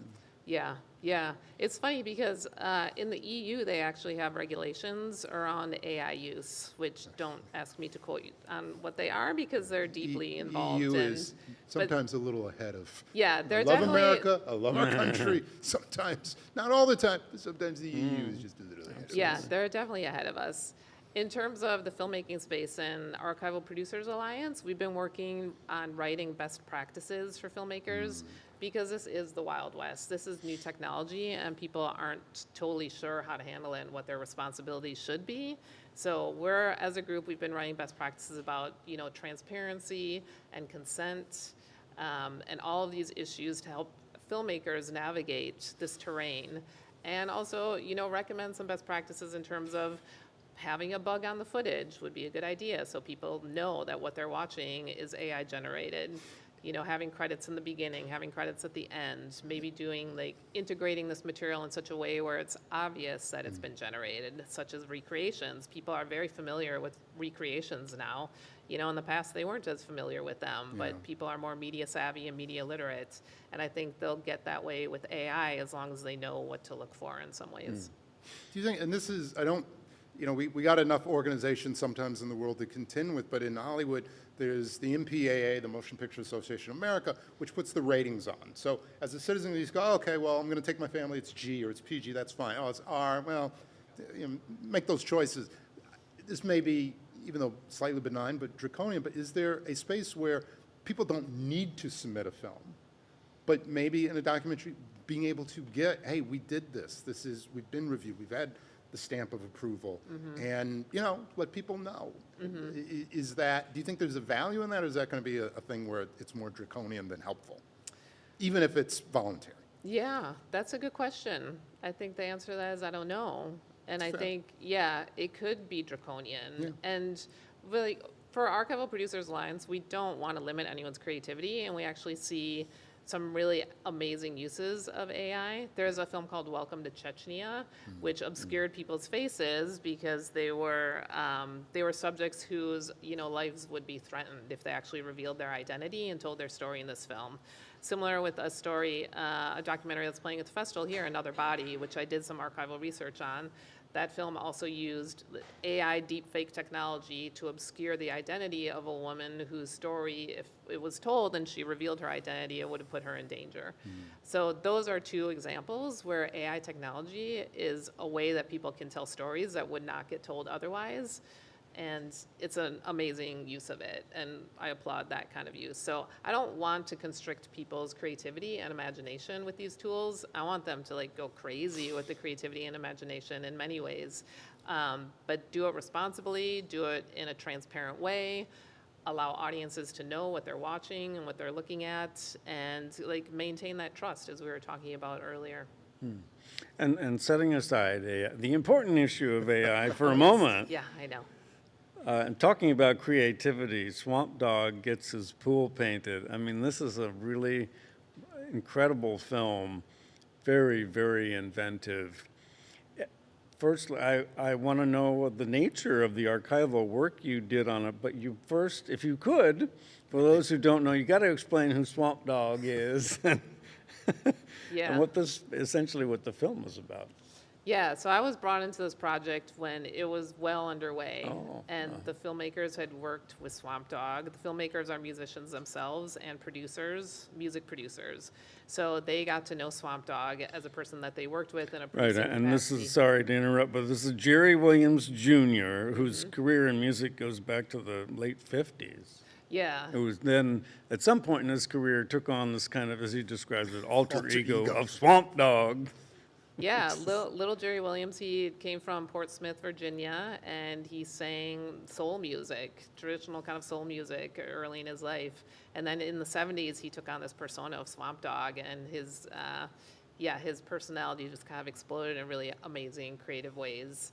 Total Destruction of the Mind is one of the titles of his albums, and Rat On is another title of his album, and he's actually like riding a rat as you would a horse on the cover of the record. And he just has this amazing sense of humor along with his amazing musicianship and singing and songwriting. And he was a producer himself in music too. He produced a lot of records for people. So he's just like a genius. He's a true genius and hilarious and suburbly entertaining. He's a one-of-a-kind guy. And He's a also the one-of-a-kind. people who surround him are such an incredibly endearing part of that movie, Yeah. including the late guitar shorty, who's Yeah. so endearing so himself, sweet. and then Moog Star. I mean, this guy is just unbelievable. What a fascinating character he is. So, man, you get immersed in these lives, but there is a huge amount of archive in there, but very unusual. I mean, for the Martha Mitchell effect, again, I think one can imagine perhaps what some of those sources would be, and you described it like the Nixon Library and the National Archives. You're not going to the National Archives, I think, for footage of Swamp Dogg, but what kind of things did you access and how difficult was it? Yeah, it was difficult. I mean, I was looking for very early Swamp Dogg footage or photographs of him. I was trying to find photographs of him from his early childhood. So I was going, speaking of libraries, I was going to the libraries online. This was mostly online. I wasn't going physically, but in Virginia, in Portsmouth, Virginia, I would start with the librarians there and just ask a librarian. You do a chat with them and you tell them what you're working on, and they're amazing resources. They actually came up with some information from me that I chased, and I found some of the early photographs of him that the filmmakers had never seen before, and those are really fun finds. Sometimes films interrelate with each other in a funny way. Because I had worked on the Martha Mitchell effect, there's a section in the Swamp Dogg film where Swamp actually, he performed with Jane Fonda and her Free the yeah. Army troupe of performers. Free the Army was this group of people that would go and play for soldiers and servicemen in coffee houses on U.S. Army bases or right outside of U.S. Army bases. And they called themselves FTA, Free the Army, or another term for F the Army. And Swamp Dogg was one of the musicians. And the filmmakers wanted to try and find some documentation of him. We couldn't find any material of him actually playing any music. But I thought, Jane Fonda, there's got to be like 1970s news footage of her. So I realized, the Nixon Library, that was our source for Martha. So Jane must be in the Nixon Library archives. So I went into the Nixon Library archives and I found a clip of Jane Fonda talking about the fact that, we played with Swamp Dogg during this That's time period. amazing. And I That's sent an it to the amazing filmmakers fact. and they're like, oh my Incredible. God, how did you find that? You're a genius, you're amazing. And I was like, because of Martha Mitchell. That's how I found that. That's fascinating. Yeah, Is so that it's not the fun best when you, like- feeling, though, when you can find Yeah. this thing that people thought would never exist, and you found it? Yeah. And what a great shout out to librarians, by the way. Amazing. Yeah, totally amazing. And it just goes to show like all the work that you do on one film will speak to another film in some ways too. Like something you find from an archive that you think you might never go back to that archive for, you're going to find something else there. And yeah, it's so much fun. And also, correct me if I'm wrong, but you're also in the film finding like some local cable access footage where Swamp Dogg was appearing on, is it somebody find, Art Find, It was somebody like the that? poker party. Yeah. It was like Playboy After Dark, only during the day on public access cable. Yeah. Other than that, it was exactly the same thing. Yeah, that was a case of the filmmakers actually having that material because Swamp Dogg kept some of that material Okay. too. So yeah, Nice. so I actually, all credit to the filmmakers for that because I did not find that. But when I saw that, I was like, you have gold here. This is amazing. Like use as much of it as you possibly can because it's super entertaining. Yeah. And you see, he appeared on that show so often too. So you see a trajectory Yes, of you his can. career and you see him aging in that material and you see Art aging in that material also. So there's a real sense of longevity with their relationship, which is so beautiful to see in an archival arc like that. Yeah, Yeah. and speaking of arcs, that it's lovely at the end of the film, and Swamp Dogg's celebrating his 80th birthday, and there's Art Fine showing Yeah. up, and so his pal from cable access days. So Mm-hmm. that's a lovely moment in the film. Yeah. Yeah. I'm wondering about you as an archival producer. Obviously, you've directed your own films as well, but when you are an archival producer, it must be really cool at times anyway, if you say, look at a film like Swamp Dogg gets his pool painted, to see how the filmmakers then make use of the archive you have found, because it's used very inventively in this film. Yeah, well, they had good inspiration from Swamp Dogg himself in many ways. They wanted to make a film that would live up to his genius and his level of creativity. They weren't going to make a straight biopic about him. They wanted to be really inventive, and so the archive really lent itself to that. You know, they wanted to use a lot of archival materials of him because there's a performance of him doing on a show called Calibration, which we were trying to find also, and I found it on archive.org with like lots of digging. I had found this amazing performance footage of him, and they use like a minute of it, which is a lot of archival to use in a film, a full minute. It sounds like it's not very much, but it's actually a lot of archival material to use. But that footage is so amazing of him. Like you see the musical genius of Swamp. You see his performance exuberance and his enthusiasm, and you just see like what an amazing character they had to document and how the story had to be told about him, because otherwise, you know, this introduced Swamps to a whole new audience of people. I think people know him as like this underground soul musician, but now resurrecting his history through all this archival material and putting it together in such, this beautiful, creative way that really respects his spirit of creativity. It's just exciting that people are going to get to know him through this film, too. Yeah, it's really, to me, to take something that just exists, and you could just look at it or pass it by, but reconfiguring it, putting it together, the use of, by the way, the audio in the film as well. Again, I know that you produced the archival, you didn't direct it, but, you know, just those kinds of things, those grace notes, to me, again, and one of the things I appreciate with everybody that we've talked to tonight, whether it's documentary filmmakers or independent, people are just like, oh, because I want to do it. That's why. I get, there's no logic to it. There's nothing other than why not? And that's what I really appreciate about what you do, not just in terms of archival, but putting it together, because again, it's just seeing, I think as you get older in life and you look at pictures again, and it's not just the picture, it was a crappy framed, poorly taken picture, but that's not the point. What is going on, or what do I remember? In some of the other films that we've talked about today, it's these relationships to art. And one of the things, again, I believe, LA, I could have walked by this guy a bazillion times, but seeing this, if I walked by him again, I'd be like, oh my God, you're Swamp Dogg. And that, to me, is what's really amazing about the film, about the use of archival. It's the past, but now it's relevant because of how it's presented in the present.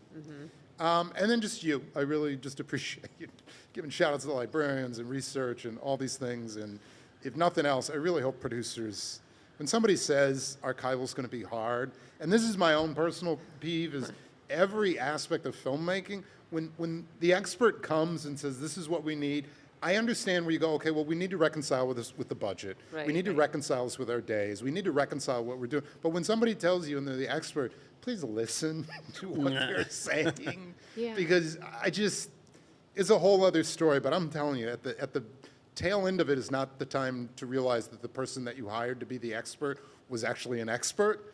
It's like you need to, trust. Obviously, sometimes all of us screw up. We're not there, whatever.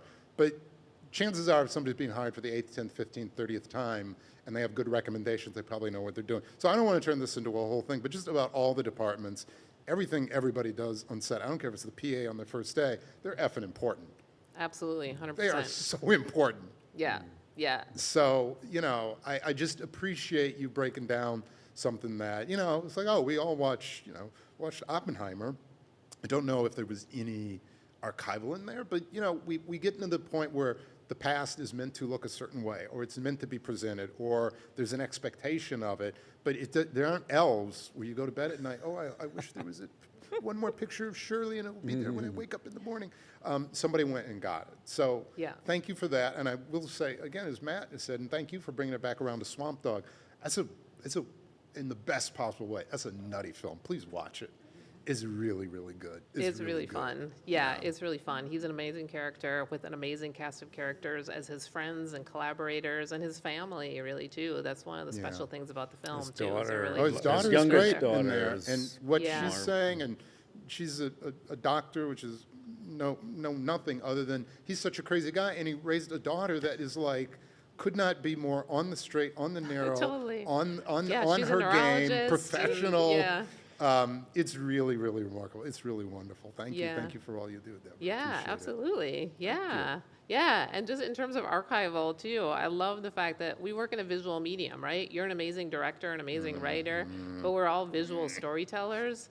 And the archival material can add such a rich visual landscape and visual palette to a film. So that's another reason why I really love it and why I think people should appreciate archival films, because we lose these technologies and these lenses to look through, and there's such a beautiful texture to a lot of that material that I really just get excited about when I see it and when I'm working with it too. So thank you for having me. This has been so much fun to talk about. Thank you. And yeah, thanks so much. Thank you, Deborah pleasure. McClutchy. Deborah McClutchy, everybody. Thank you. All right, everybody, stick around. We got one more guest, and we are excited. Point, This I is want, it very, just very occurred to me just as you were talking.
Hey, this is John Ridley. I am back with my good friend Matt Carey. We are broadcasting live from Nō Studios in Milwaukee at the Milwaukee Film Festival.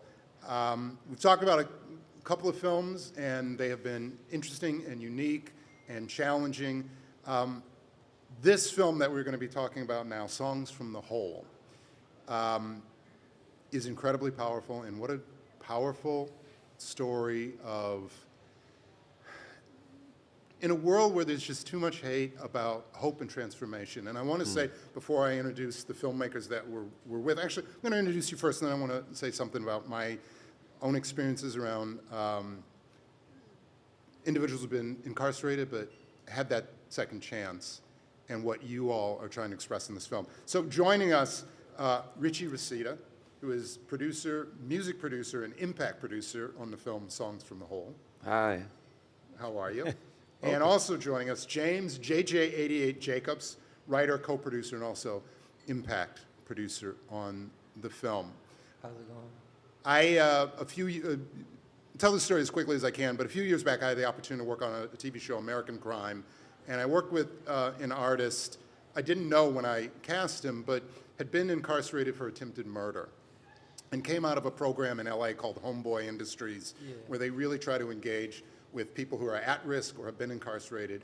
And if you pay your debt to society, that you do get a reset. And the actor's name was Richard Cabral, and what I appreciate about Richard is that he really spends his life now engaging with people and trying to affect change. And I witnessed this in our third season of American Crime when an actor who I'd not met before auditioned to play Richard's brother in the show, and after he got the part, out of his own merit, told me that he had been incarcerated as well. I didn't know this when I cast him. He had seen Richard and how he turned around his life and said, I want to be him. I don't want to be in here anymore. I want to work for change. So it can happen. It can happen. And your film, Songs from the Hole, is about that, about consequences, about mistakes that are, I say to my kids all the time, the only two things you can't walk away from, when you make a life or when you take a life. Can't walk away from that. But there is a possibility of redemption, and there's a moment in this film that is so amazingly powerful. So like always, I talk too much, I'm gonna shut up. I'll let Matt ask probative questions, but man, what a powerful film that in moments is really scary, because these things happen in real life, but when it happens, what's next? What's next? Yeah. What's next? So all praise for doing it. It's a tough subject matter, because I know there are people that I talk about giving Richard another chance, and they're like, but what he did, how can you give him another chance? So I understand that, but if we That's don't... such a fascinating perspective to take. I hope they're perfect people. Well, listen, I'm not here to judge. I'm just here to talk about when I see somebody else who's given a second chance, and it's not, oh, okay, I got a second chance, well, let me go make a show. It's when I'm not making a show, what am I doing to make the world better or make sure somebody else doesn't get into that situation? So again, that's a lot, but let's just break it down again. Songs from the Hole. Talk about the film, talk about what it is, set it up, and then we'll get into what it's all about. Yeah. Well, I would say that Songs from the Hole is a story that is about family and faith and the healing power of art and music. I happen to have been a person who was incarcerated, but that incarceration didn't keep those things from helping me to live a good life. That's what I would say the film is about. Yeah, 88 and I met while we were in prison. I had just finished producing an album while I was in prison, and when 88 transferred to the prison, everybody was telling me about him and how dope he was, and then I met him, and we met in the prison library through a mutual friend of ours, Talib, and I got to hear his art and how amazing he was, and that he could sing and he can rap and produce and play instruments, and he showed me his music and told me his story, and we immediately began producing first the album, and the story was so much bigger than what just an audio album that maybe we would post on the internet, have somebody on the streets post for us, and just have our family and friends hear it. It just deserved so much more than that, and we worked to make it into a visual album documentary that goes in and out of like his internal world that we shot with actors and kind of in the style of magical realism to the music, and then documentary storytelling with a lot of like verite and sit-down interviews to tell his family story.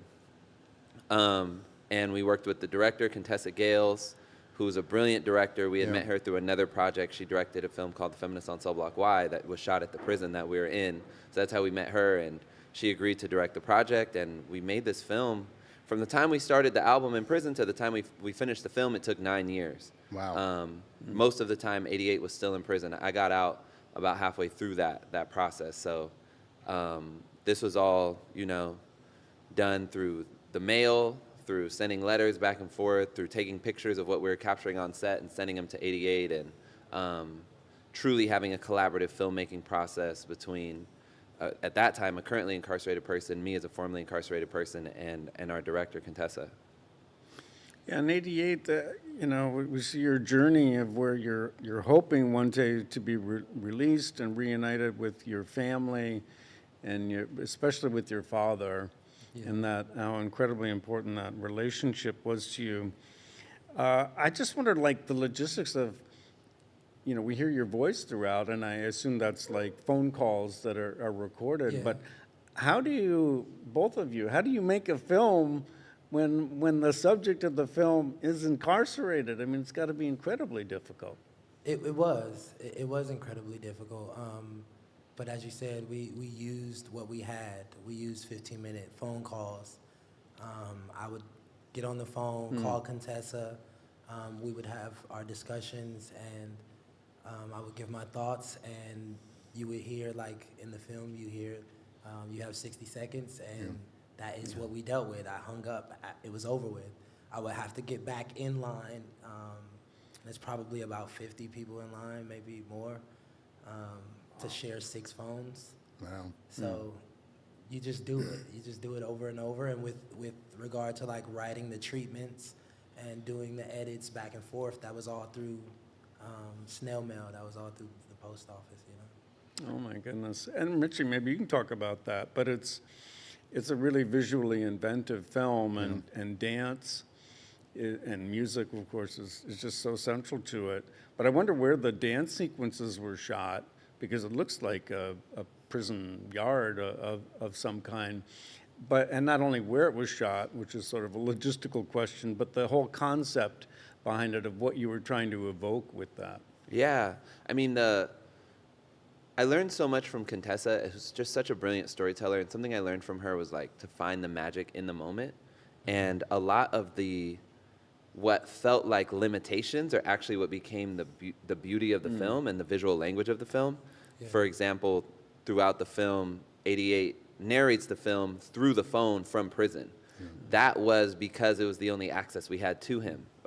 Originally, we, got clearance to go in and do a sit-down interview with him in the prison, which is just, as a filmmaker, our training is kind of get as much access as you can, and then COVID happened, so all the prisons shut down. We couldn't get in the prison. We could only talk through the phone. And at one point, Contessa was like, "Well, what if he just narrates the whole thing through the phone?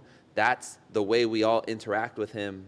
Anyway, I hadn't seen him since I had got out. I hadn't seen him in years. Contessa hadn't seen him in years. His family hadn't seen him during that time in years, because then the visits shut down.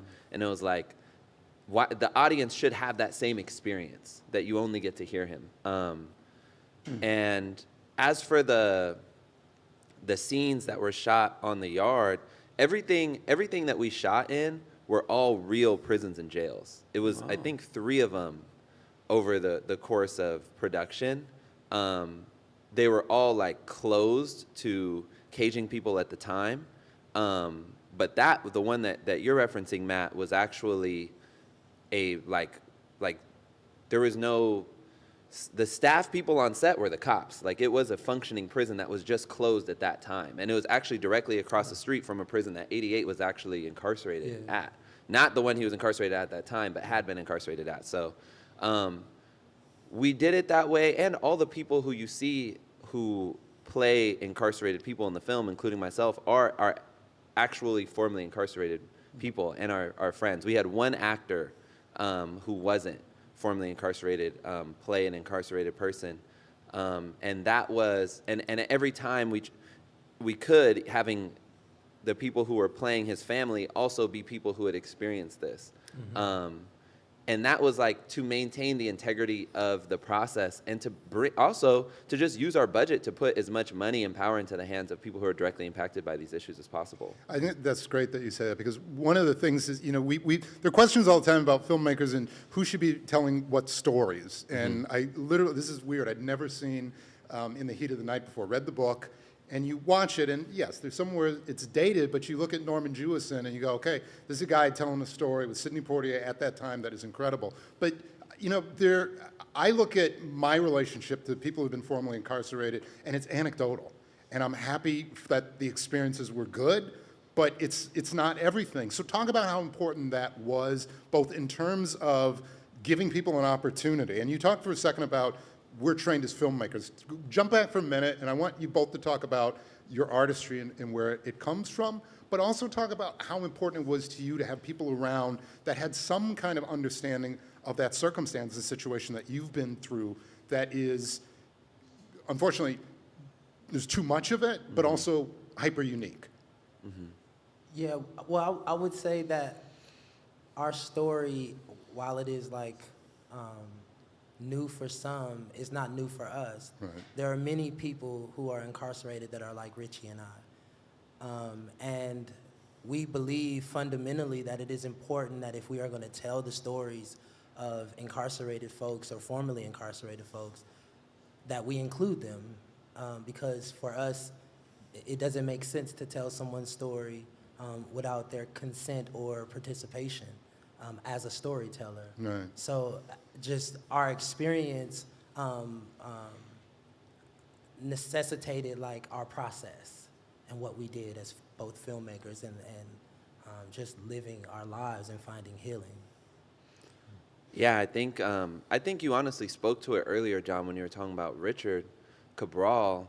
Like, you got two things accomplished by casting him on American Crime, which I too watched in prison and loved it. I love that show. Thank you.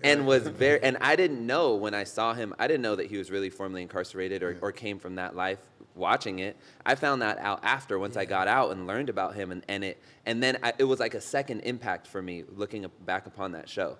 And I feel like that is applicable here as well, where it's like telling a story. It's like, if you don't know anything about prison, then you might not know the difference. But if you lived through that, you're gonna just feel the difference in the nuances of what formerly incarcerated people are gonna bring to playing incarcerated people, to just the small, the way that when we, and y'all will see the film and then be able to see, but when we had everybody in prison blues and prison uniforms and we were all in prison together, the way that dudes were putting their shoes and their socks, the way that we were arranging our blues was the same way that we arranged our blues when we were really locked up. The way that we set up the cells, the way that we set ourselves in the cells, like the way I laid on the bunk in the cell in the scene where you see me incarcerated is the same way I would lay on the bunk and write letters in real life. And everybody was kind of laughing about that. Like, it was like we went back in time.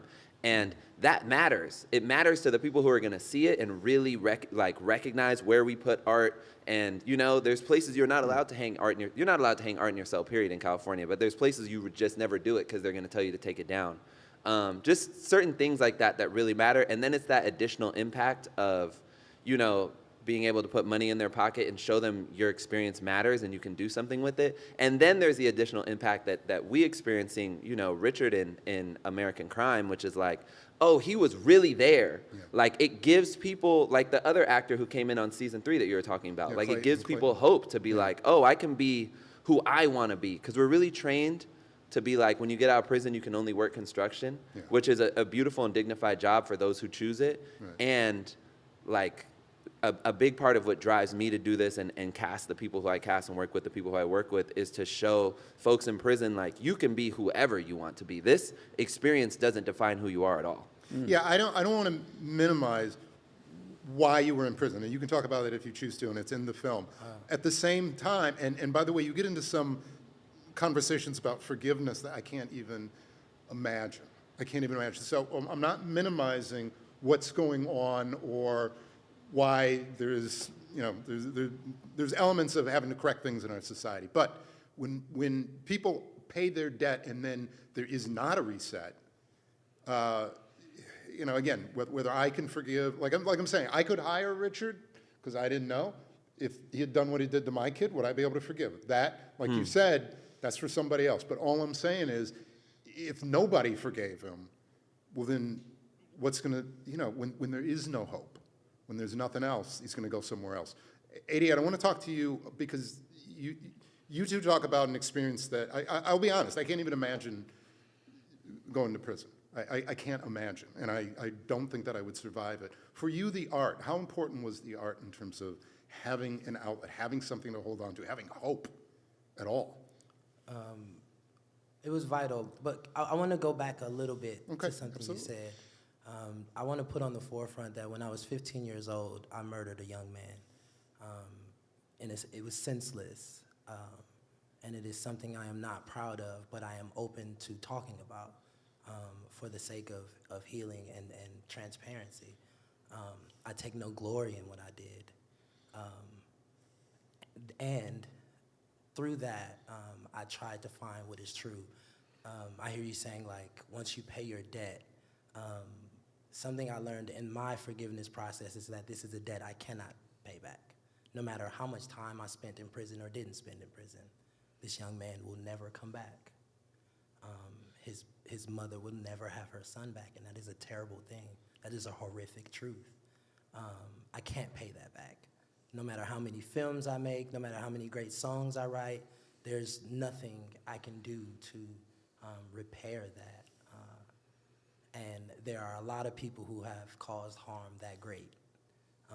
And I think as a society, we can think about like paying back debts, or we can think about healing folks and healing after harm happens.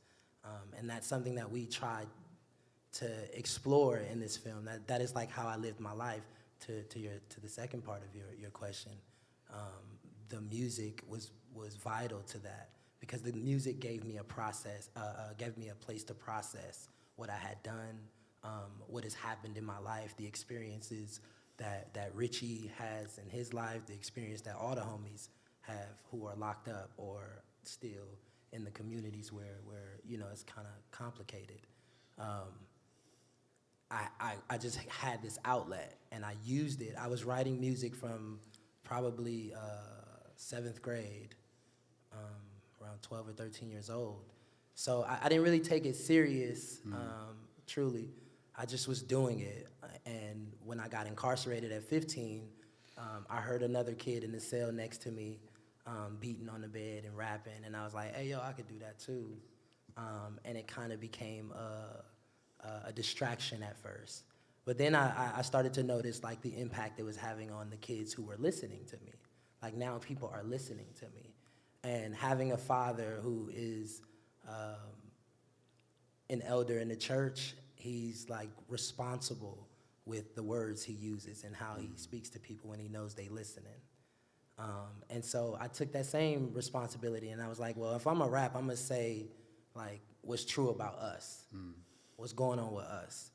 And from the moment I like chose that to the age of 25, where I wrote this album, I just practiced and prayed and lived my life using this creative practice as a means to like understand my life, understand life in general, I guess, you know.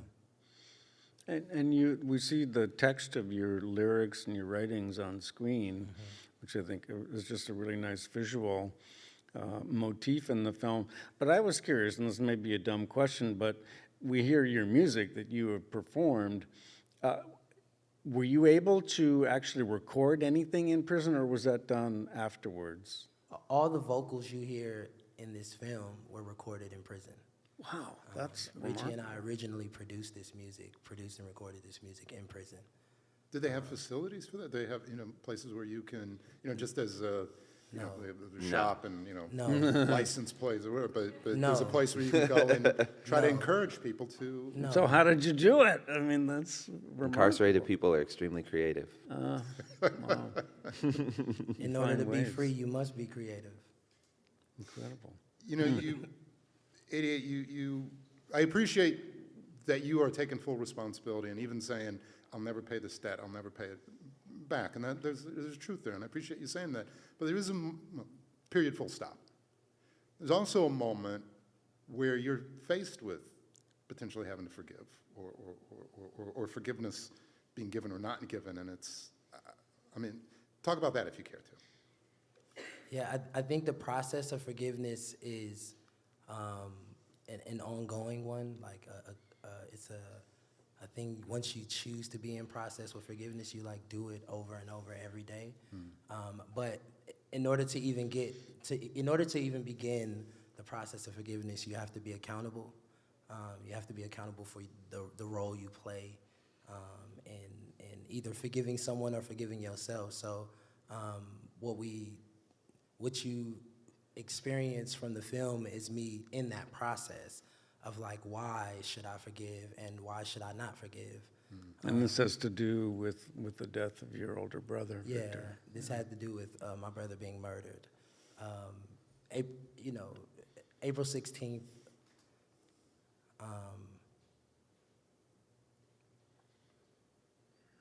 Take your time. April 16th was the day I took a life. And April 19th was the day my brother was murdered. And so, faced with this, I had to reconcile these two things in my own life. And so that put me in the process of what you're talking about, whether or not I was going to forgive or not forgive. Or maybe Richie, you can talk to this, or you and 88 both.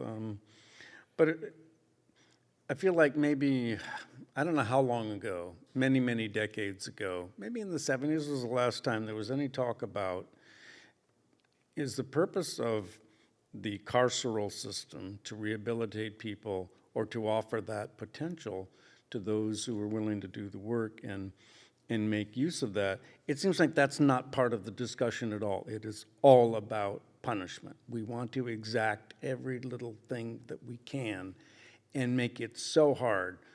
I mean, talk about the phone calls. I mean, there's all this issue of all the charges, companies that are making money off of people. You cannot even talk to your loved ones, any solace that you might get there. But I guess my question is about that you, I guess, are then left with trying to find it within your own personal resources to find redemption and rehabilitation in yourself, because the system is not going to support that. It wants to keep you behind bars indefinitely in your case. You could have easily spent really your whole life behind bars. I did. I did spend my whole life. It was quite literally more than half of my life in prison. And the state of California would have been happy if I died there. I have friends who have died there. So I know you asked this to Richie, I'm sorry, but I was really definitely I for think- both of you. I think it's fair to say, after just looking, based on results, it's not until recent years where we started to see lifers in California go home. And much like the reasons why they were even being considered was because of the work they was choosing to do. In their own time, they used to call them inmate leisurely activity groups, meaning when you're not working for us and you have leisurely time, you can do with it what you want.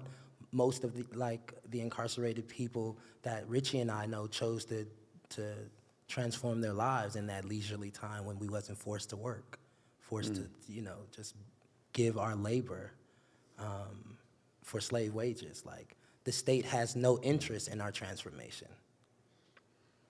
Yeah, that's a critical point. I think what I would also add to that, and I really appreciate this question, Matt, because the heart of the film is really not about prison.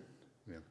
It's really, from my view on it, it's like the question at the heart of the film is like revenge or healing. Right. or another way of saying it, punishment or forgiveness. I feel like those are kind of synonymous. Right. And to me, the idea, from what I've seen, from what I've lived, from somebody who robbed 3 stores and then fought 150 years to life and ultimately got 10 years and 2 strikes, and spent the first 2 years of my incarceration just trying to survive as somebody with 2 strikes, 19 years old, in an extremely violent situation. You know, the DA on when I was sentenced walked over next to my family and said, "We are all rooting for you, but I just need you to know if you ever commit another crime, you'll get 25 years to life," and then proceeded to send me to an extremely violent place I did not know. It took me about 2 years to even be able to like take a breath and and really start thinking about what I did, the harm that I did. And I wrote letters to the stores. I found out the store owners were, and wrote letters to these stores apologizing for what I had done and offering, you know, whatever resource I can to repair it. And I got a letter back from the district attorney saying, if you ever contact these people again, we will file a new charge on you and in fact give you that 25 years to life. Because you tried to apologize. Yes, because that is illegal apparently, which I learned in that moment. But nobody, but here's my thing is that it wasn't like someone sat down and walked you through the do's and don'ts of forgiveness. And yet when you tried to do it, and also, again, you're taking onus for what you did. So I don't, I don't want to, you committed a crime and there are going to be consequences. But in those consequences, when we stop treating people like people, and unfortunately there are environments that we live in where people aren't treated like people from the time they come out of the womb, and then we're surprised that they don't see humanity next to them. Anyway, I don't want to bag on the government too much, but it's just a little painful when. Well, I have every intention of bagging on the government. Well, okay, but I do want to give space where to not go, look, hey, we understand what you were trying to do, but in the future, go through a lawyer or give it to a representative or whatever it is. To me, when there aren't instructions, it's like IKEA, and you wonder why your table fell over because the instructions weren't there. Sure. So, and I guess what I'm saying is that it makes perfect sense that that would be the case. There are no instructions. There is no official way to apologize. And because just to tell it like a story, as storytellers, crime was invented as a thing in response to slavery being reformed. There was no state penal system prior to 1865. Courts were a place where families hashed out things, and a judge kind of mitigated that, more like mitigation or mediation today. The whole idea of a state prison system, and then 60 years later, the police, was invented to re-enslave black people. So the idea that people could come to this land, steal it at sword point, enslave people, build a society in their image on the backs, on stolen land and stolen labor, and then turn around and regulate us and somehow become the people charged with rehabilitating us makes no sense. What they're actually doing makes a lot more sense, which is they are using their system of judgment, of arguing, of right versus wrong, of good versus bad. They're using that to further capitalize on people. So the system, of course, there's no way for me to apologize. You know, if when victims come, and I end up not getting life, thank God. But for people who do, when the victims come and support the release of the person, the state doesn't support them at all. But if you're coming to oppose the release of the person, they'll give you a ride. Right. They'll an Uber. Yeah, literally, Sandwich. quite literally. There's a whole department, the victim services department, that will make it as easy as possible for you to come up and contend somebody's release. So we don't have a system of healing because the system, the quote unquote criminal legal system was designed by the same people who designed slavery and colonization. And now and I don't want to put it on them as individual people. That way of thinking, that way of being it's like a culture. And they've like taught it to all of us. So and that's this film is like for us to offer it's also in us to forgive. It's also in us to heal rather than judge, rather than retribute. And that's what we're trying to offer with the film. So that's what I'm trying to say, is that when people don't build an avenue for those things, and you're absolutely, listen, I can go on about the state of everything for all day long, but in this circumstance, what I want to focus on, though, is that here was an opportunity to say to someone, okay, you're coming from the right reasons, we need to figure something out or let you know or build an avenue for that. So that's where, to me, where it's painful, where they've already got, they've got you down, but they don't want to show you another way up.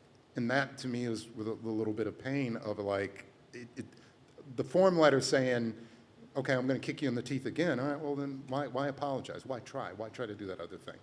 I want to talk about this because obviously there's a lot of pain in that, but it's a beautiful film. Matt talked about it. You talked about the magical realism.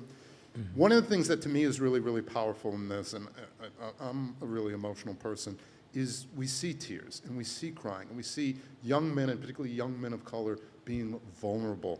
And I just feel like we don't, even in 2024, don't see that enough.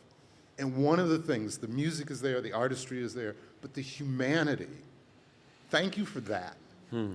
Because I really think we're still in an era where it's like, oh, man, and we see, phrases get thrown around, and some of them are good, some of them are not necessarily good, but they just replicate to the point where they're almost meaningless. The toxic masculinity, I'm just saying, guys being shitty. To me, it's just, let's call it what it is. It's just guys being shitty. So when you show people, particularly, you talk about being in an environment where if there's vulnerability, there's a good chance somebody's going to take that vulnerability and use it. Just thank you for being real. Thank you for being vulnerable. Thank you for being artistic, too. One of the things I love about Richard to me is the funniest guy. He's like in bed at 10 o'clock now. He's vegan. He does yoga, all this kind of stuff. And I'm like, dude, if I was ever robbed by a dude, I hope it would have been you. Because you're like, I hope there was and I mean that kidding on the square, that I hope there was some humanity in there where you still have humanity. And you've visited and had visited on you the most horrific things. But in your film, you remind people that there is humanity. And if we don't, listen, there's always going to be that one person that can't be saved, none to be done. But if we're not trying with everybody and not showing that artistry and not showing that beauty and not showing that humanity, or not, once you've gained that freedom of the second chance, the fact that you're using it. Yeah. Easiest thing in the world is to cast somebody in a show. Hardest thing is living that life every day where you're trying to make better. So all I'm saying, no question here at all, just thank you. Yeah. Thank you. For that effort. I appreciate you affirming our humanity. And I just want to say, like, again, our humanity, let this film be an exemplification of the humanity of everybody who commits murder, everybody who robs. They are all humans. They can be saved. They don't need to be saved, though. They can be healed. Right. We can heal. We can change our frame from crime and consequence to harm and healing. It is just a matter of changing the way we see people. The humanity you see in this film is because it is about humans.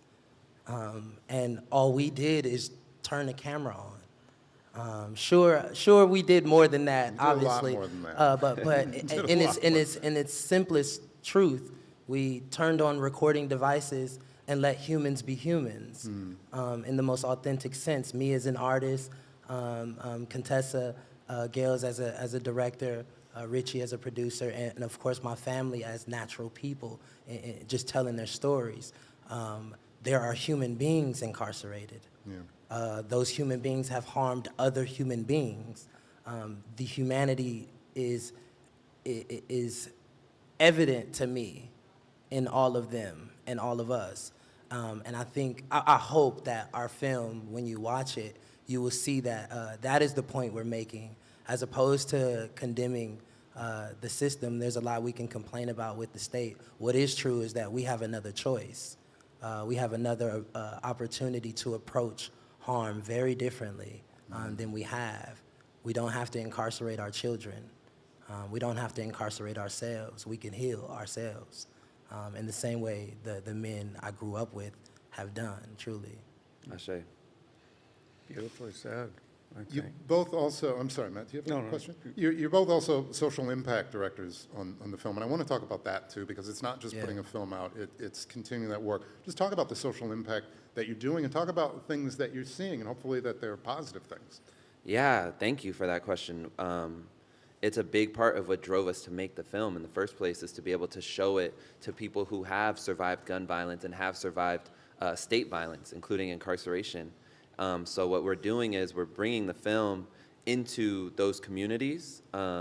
Here in Milwaukee, we'll be bringing it to Your Move, which is a restorative justice organization for kids here, where we show the film and then we sit in circle and we use the tools of the film of how to build an accountability community. Because people believe that prison abolition is just like a world without consequences. It's actually a world with real consequences. There's a difference between consequences and punishment. Consequences are natural.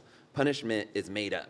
Like, I was playing in the street when I was 8. My dad said, get out the street, because you get hit by a car, that is a real consequence. For him then to say, now you can't play for the rest of the day, that is a punishment. And we hope that punishment can sometimes protect us from real consequences, but in the case of the penal system, it seems to function very differently. Because, like I said, I actually tried to reach out. I couldn't even feel the pain of the people who I hurt. So anyway, I say that to say that we are helping people build accountability circles like the one that 88 had with us on the inside and with his family on the outside, because we don't have a society that actively practices accountability. Our society kind of teaches us to pretend like everything's fine until it goes wrong, and to use extreme punishment to scare people out of doing things quote unquote wrong. So helping people in prisons and people who have, survived gun violence, or kids who are on probation, like we'll be working with here. We're going into Racine prison as well the day after that, here in Wisconsin. Helping people build accountability communities, and helping people build creative practices that allow them to heal, so that they can even say what they need to say in their accountability community. Because is any of us known who's ever needed someone to be accountable, if they are not in a healed enough place to be accountable, they will not. Right? So that's our process. Is we show the film, we sit in circle, we help people build accountability communities, we help people hone in on their creative practice that can help them heal. And that's something that lives on forever, that they can keep practicing. And so we'll be touring that in every city that we're going to. We're bringing it to impacted communities, and we're bringing it to prisons and jails. Yeah, it's an incredibly complicated conversation, and I appreciate you all having it, because even the language that you use, and as a writer, I know that words matter, and the way that you contextualize it and the way that you talk about it, it's as eye-opening for me as any other subject. But I also really, again, appreciate that you're taking full responsibility. This isn't like, oh, something happened and now I want to make an album. You talk about it, and again, in the film, the moment where you talk about the forgiveness that you have to do, I mean, it's like, I don't know a writer in a fiction space could have written something more compelling, more powerful, more like, oh my God, are you kidding me? So people, please see the film, because the film is terrific. It's incredibly artistic, but there really are moments where, you visited something very horrible on a family, no two ways about it. Something very horrible happened to you, and then we start looking at the cycles of violence. And I don't have the answer. And I can't imagine being in that circumstance. Like I said, I wouldn't have lasted a day in your circumstance. Thank you I don't know what else to say other than the film is beautiful, powerful, painful, emotional. But if it keeps one person either from making a choice, like you say, punishment or consequence, there's no walking away from it. But if it also helps somebody find healing, which, as you say, whether it's true or healing or just getting to whatever is next, I really believe that this film is a stepping stone on the way to it. But man, talk about a powerful piece. Thank you. Thank you so much. Anything from you, Matt? Thank you.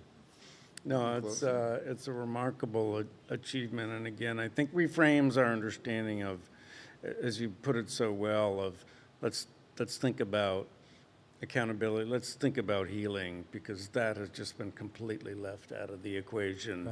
And there's clearly a pernicious for a large part of society, we want to ground you into dust. And that suits a lot of people who have a vengeance model in their mind. And you, of course, 88, you had to overcome in your own journey this compelling reason to want vengeance. You had to solve that within yourself, but societally, we need to address that and think, where does vengeance take us? It just reproduces a cycle. Right. Right. What is it truly offering us? Right. Is that the world we want to live in? I think ultimately, like, we told this story because it's like, sure, you can punish me for every wrong thing I ever did, and I can punish you for everything wrong thing you ever did. And if you ever cheated on your partner, then you're a cheater. And if you ever stole something, you're a thief. And we can all judge each other and try to punish each other and try to do the retributive justice thing of like, hurt you as equally as you hurt someone else or you hurt me. But is that truly the world that we want to live in? Like, where does that leave us? And our hope is that this film shows a real life example of what making a choice towards healing can do for us instead. The film is Songs from the Hole. We've been talking with Richie Reseda, like California, and James JJ 88 Jacobs. It's a really, really powerful film. But thank you for the work that you're doing. The film is one thing, but that continuing work is so incredibly necessary. So thank you. Thank you both. So much. Before we completely wrap, I do want to thank everybody at Nō Studios and our production team here who are absolutely masterful. Yes. So, thank you. Yeah. I want to thank everybody with Milwaukee Film and the Milwaukee Film Festival. What a great reason to come back to Milwaukee and be here. Thank all the filmmakers that took time to speak with us and share their stories. And I really want to thank again Matt Carey. It's always great working with you. I appreciate you coming out to Milwaukee. And I want to say for the millionth time, and John Ridley is one of those people, when I get obsessed about something, I get obsessed. Matt Carey's shoes are all that. I just saw him right As now. I've I was told like, yo, they people, were kind of nice. Matt and I have been doing The this shine. podcast for a while, but we've been doing it like on Zoom. So this is the first time I'm seeing Matt. He's always been a great guy, but when you see people, first of all, I'm like the most under-hip, under-dripped guy on the stage right now. I'm just Guys are like, stylish. I was counting on, Matt's a great guy, but thank God at least I'm a little more hip than him. But here's the thing, Matt's blown me out of the water. was an So thank you, accident. Matt You both Carey, look great. for coming out here. Thank you for being in Milwaukee. Thank you for being our partner. My Thank honor, you for my being pleasure. here on Doc Talk. And thank you all for joining us on Doc Talk. I deeply appreciate it. Thank you. Thank you.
Milwaukee is a complex historical tapestry. Within concrete wastelands, amidst Cream City brick, rises our city of today. Business sprouts in the factories of yesteryear.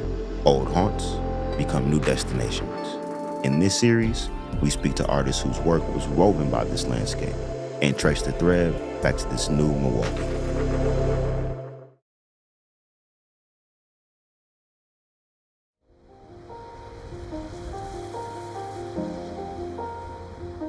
I deeply appreciate you coming out this evening so that I can share something that is very special to me, which is the work of a very good friend of mine and a really incredible individual, and that's Regina King.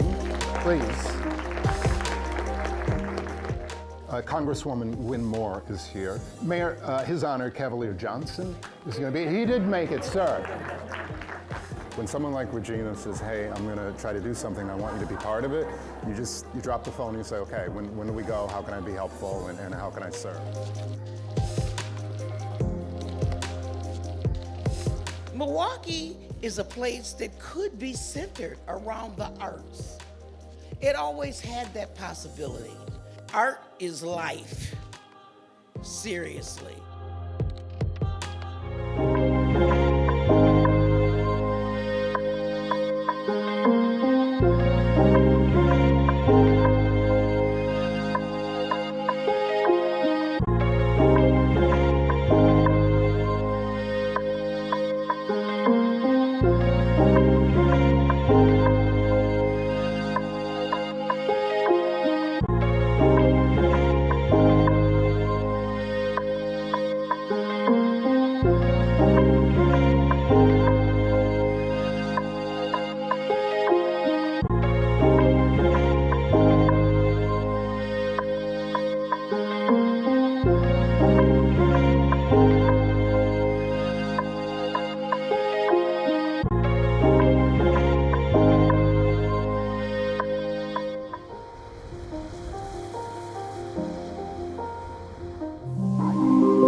even know them.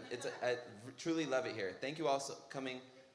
Thank you for coming to this show of JJ88. Who here has seen the film Songs from the Hole? Okay, tight. So we've seen Songs from the Hole. You heard the music. Now you get to hear it live. JJ88 will be accompanied today by Milwaukee's own Tobias. Where's Tobias at? Tobias, a saxophone player from right here in Milwaukee, as well as Jazz Brown, who we were in prison with, and is an incredible guitar player. Without further ado, I will bring up the musicians. This is JJ88.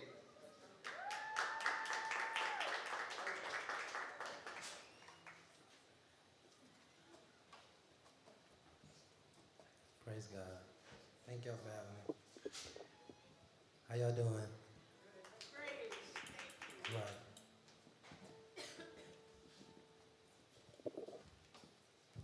When you ready. Can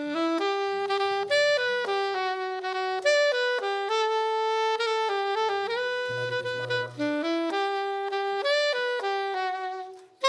1 second, Tobias. 1 second. I'm sorry. We having a problem with the monitor. His guitar isn't on.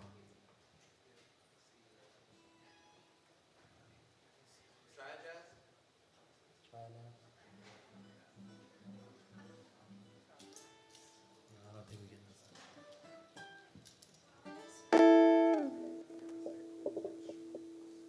You got it?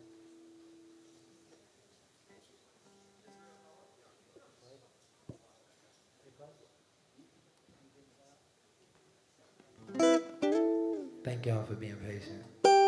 I'm JJ88. I thank you guys for coming out and hearing me perform. I really appreciate you. If y'all don't mind, I'll just play a couple songs for y'all. This is Letter to the Homies.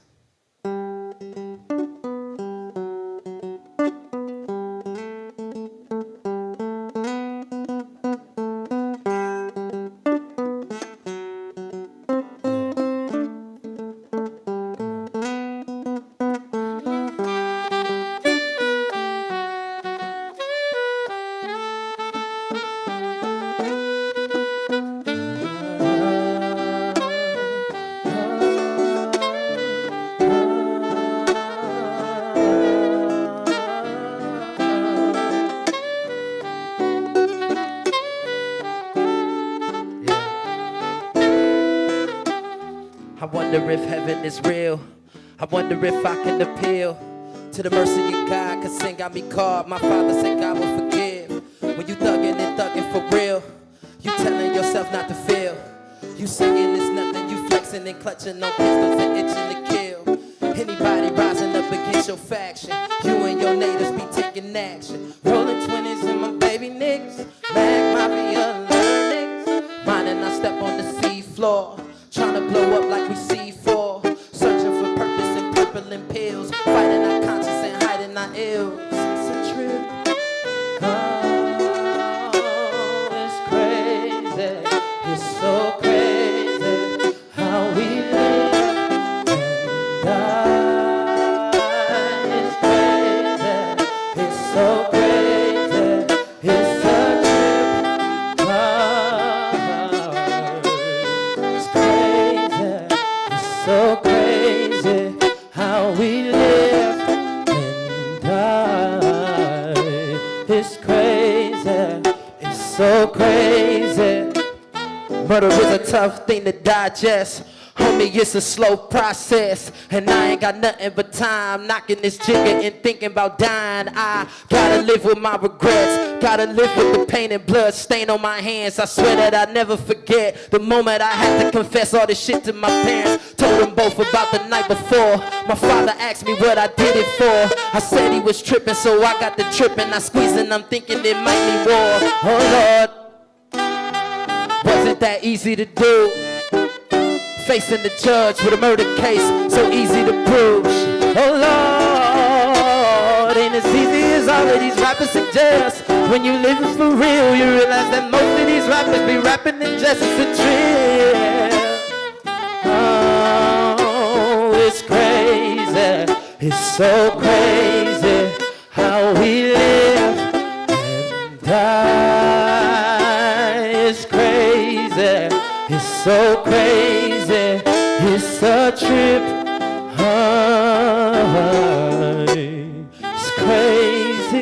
It's so crazy, it's a trip.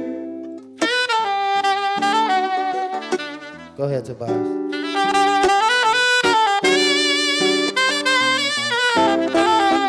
Yeah.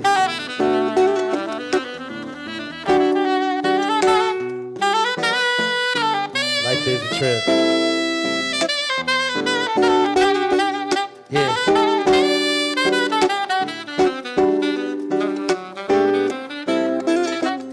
Yeah. Yeah. Yeah. Thank y'all so much. Thank y'all so much. Ladies and gentlemen, Jazz Brown. Thank you, Jazz.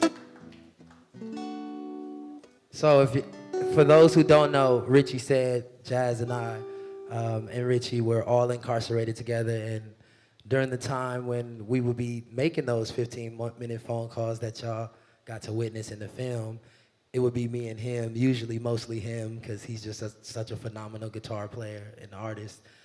But he would like serenade the line while we waited.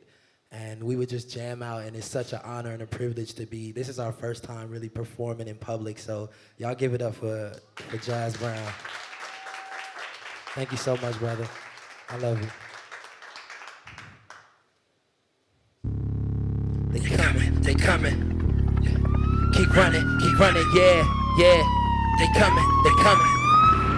On me, I swear that we the most hunted. If the legal system don't give me life, I probably get shot by my own kind. I probably get popped with my own nine. Somebody in the hood will put it online.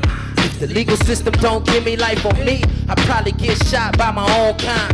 I probably get popped with my own nine. Somebody in the hood will put it online. Why you think I smoke weed? Johnny's put me over, I'ma break for they smoke me. On me, I'ma pop for they smoke me. Cause I'm a child of Asada on the low key. Hey. In the city by the blue seat, you spot a Johnny, that's a red flag, true speech. Crips let they pants sag and they pop heat as they wanna see me dead lying in the streets, P. If I see him riding too deep, if I ever hit a tie screech, on me, I'ma take cover then draw the heat. Bust and break like Craig and Smoke. Cause if the legal system don't give me life, I probably get shot by my own kind. I probably get popped with my own nine. Somebody in the hood will put it online. If the legal system don't give me life on me, I probably get shot by my own kind. I probably get popped with my own nine. Somebody in the hood will put it online. During the hook, the government launched 4 drones. Still I need a Glock to walk smoke home. I ain't a man with it, I'm a man without it. The problem is they don't see a man unless I got it. Me, this the story of lost innocence. Since I was 12 I had the innocence that I was guilty in their eyes till I could prove my innocence. And I've been guilty ever since. On me, participating in genocide, killing people from other tribes. Fathers mourned and mothers cried. Still nobody know the reasons why. We the most wanted, most hunted, no fronted. Stay running, stay gunning, stay running until we all extinct. The government telling us that terrorists on their way. I swear they only want us to think that they coming. So keep running and funding. Wars against some people I don't know. Those with badges and a rag, the only terrorists I know. Look, if the legal system don't give me life, I probably get shot by my own kind. I probably get popped with my own nine. Somebody in the hood will put it online. If the legal system don't give me life on me, I probably get shot by my own kind. I probably get popped with my own nine. Somebody in the hood will put it online. Yeah. Yeah. Me, I swear that we the most. Yeah. Yeah. On me.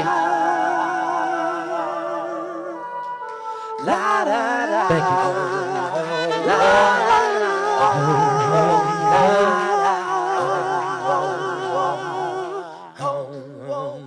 Thank y'all so much. Enjoying this life cause this life got a limit. I don't take nothing for granted cause nothing is given, no. We are all running out of time, so I think that we should have a good time.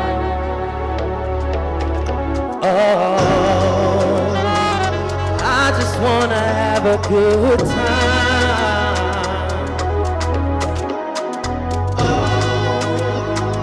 I just wanna have a good. Who need a club when the kickback is cracking? Call up the homegirls and turn up the classics. Backyard is popping like back in the day. I and my ex-girl from back in the day. These are the days. Roll up and turn up the maze. How to live life in the cage. Life can get strange, but we gon' get through it. Just turn up the music and let's all go crazy. Some of the homies ain't got shot. Some of the homies ain't got locked. Gotta put in their time. So if you wonder why 80 gon' turn up, it's cause niggas been living like turn-ups. That's the vegetable minds. It ain't no messing with minds. Native Angelino, my celestial tribe. Searching for the meaning, we enjoying the life. And only peace is welcome, we avoiding the strife. When I'm destroying the mic, it's like, enjoying this life, cause this life got a limit. I don't take nothing for granted, cause nothing is given, no. We are all running out of time. So I think that we should have a good time. I just wanna have a good time. I just wanna have a good time. I just wanna have a good time. I just wanna have a party so hard, niggas hoping they can move out. Count my blessings and I just might lose. People pull on me but the gun ain't shoot. Cops let me go like, nah, it ain't you. Since when that ever mattered, that's just God looking over me. Even though what I am ain't half of what I hope to be, I say that openly. God's looking over me, even though what I am ain't half of what I hope to be. So please pardon me if I party like an artiste with his name on the marquee. I just saw things people dream when they come back from the war on me. Music is the medicine, I'm tryna OD. Dance to this pain in my feet. Stepping rep the city by the sea. Homie, shout out to the beach. If you feel me, wave your hands to the beat. Sing along with me, even if you off key. Cause we are, hey, enjoying this life, cause this life got a limit. I don't take nothing for granted, cause nothing is given, no. We are all running out of time. Hey, so I think that we should have a good time. Don't you wanna have a good time? Don't you wanna have a good time? Don't you wanna have a good time? I just wanna have a good time.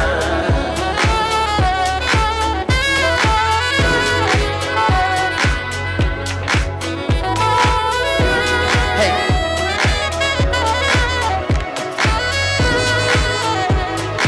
I just wanna have a good time. Thank y'all.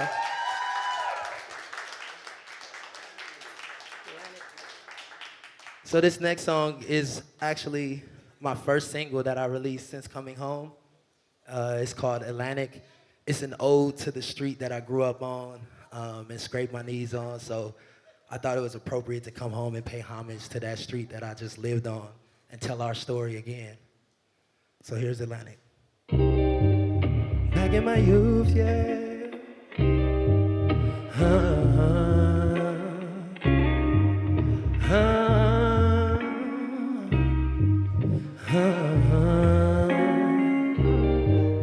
Back in my youth, they try to bury me.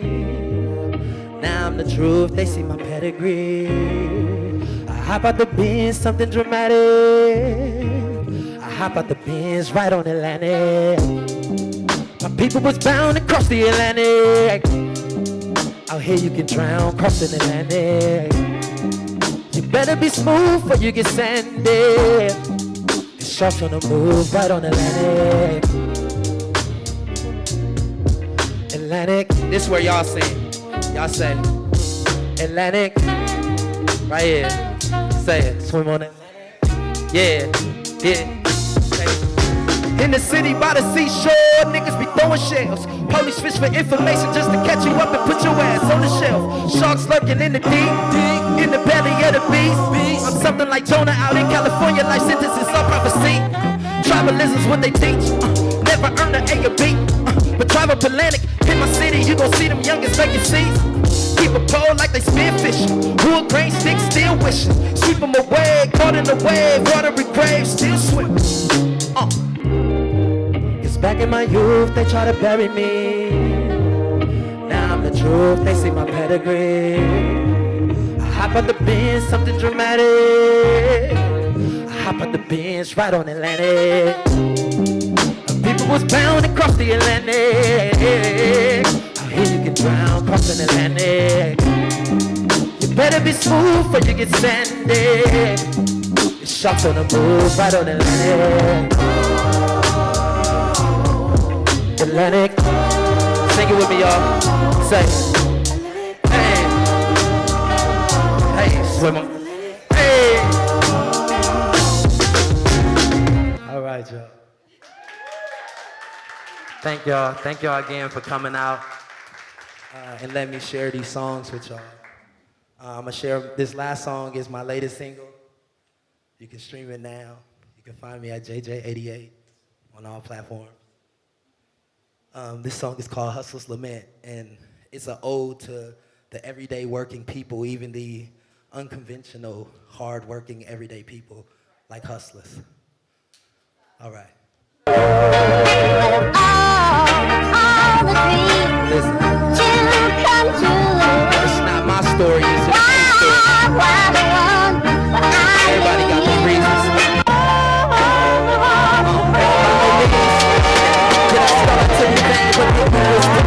Started coursing through my veins, hustlers. Win and blow money like a vein, and I pull it out the path to start the cycle of a game. What a shame, cause I became with no sir. It's me single parents since birth. Mama worked hard, made less than she worth. When you fatherless and poor, boy, that hunger really hurts. So what's worth? Dying of hunger, strains of being young on the block with a pocket full of pain. People throwing judgments, say no man, this is insane. And the fact I said a black Scott Martin turning in his grave. Oprah said hurt people always hurt people. A cold game to stop my pain, I gotta hurt people. Scratch the thought, real talk, I gotta work people. My jeans hand me down in my shirt people. Plus I'm soulless, oh yes, no concern when I churn where my soul is. And a notice on the door say we homeless. So what's wrong when you just another poor kid? Don't get me honest when your mama can't afford shit. It's early morning, nigga, couple noodle forking. And my only garnish was the red rooster. Early bird gets the worm and I'm the head rooster. I'm lost with no one looking for me. Except the police, these niggas and women that want a piece. All I want is to eat. Got me some newer sneaks. Sitting back bumping common cause I'm just long enough to be. I won't front, I need me a key so I can cop me some keys. Hopping out in Versace with rolling in Cuban links. Mama up here with some foreign and furnishings. Who can deny their dreams when you living in here? You can let that shit break you when you go take the cream. Only God can say my ends is justifying my means. And justification come with a nigga down on his knees. At the mercy of struggle, you can starve, you can bubble. You can hustle or die, either way your natives in trouble. You wrap the fork in the road, make a turn or you fall. You can tell me I'm wrong, but I'm happy to pass that toes cause I'm eating, baby. I can find my injustice. Who gon' give us just us when it's just us?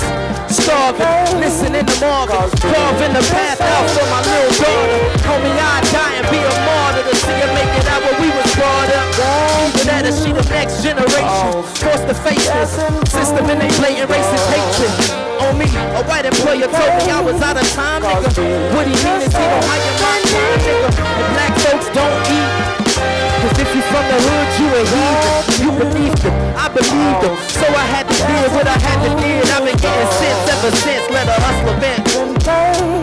Call it hustler's lament. Let a hustler vent. Bang, bang.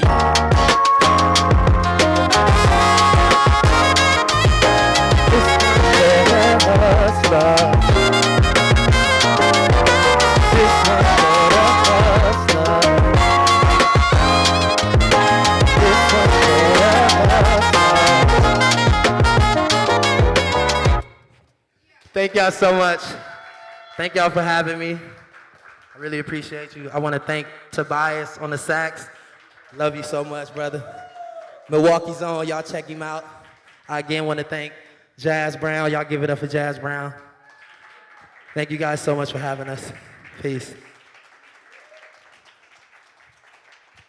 If y'all want to follow 88, we got a little QR code back there. You scan it, it goes to all his music. And we're also selling his shirts and some stickers. This is the first place, we just released these shirts. This is the first place we ever sold them. So get the 88 merch. Milwaukee's the first ones to get it. And thank y'all again so much for coming out.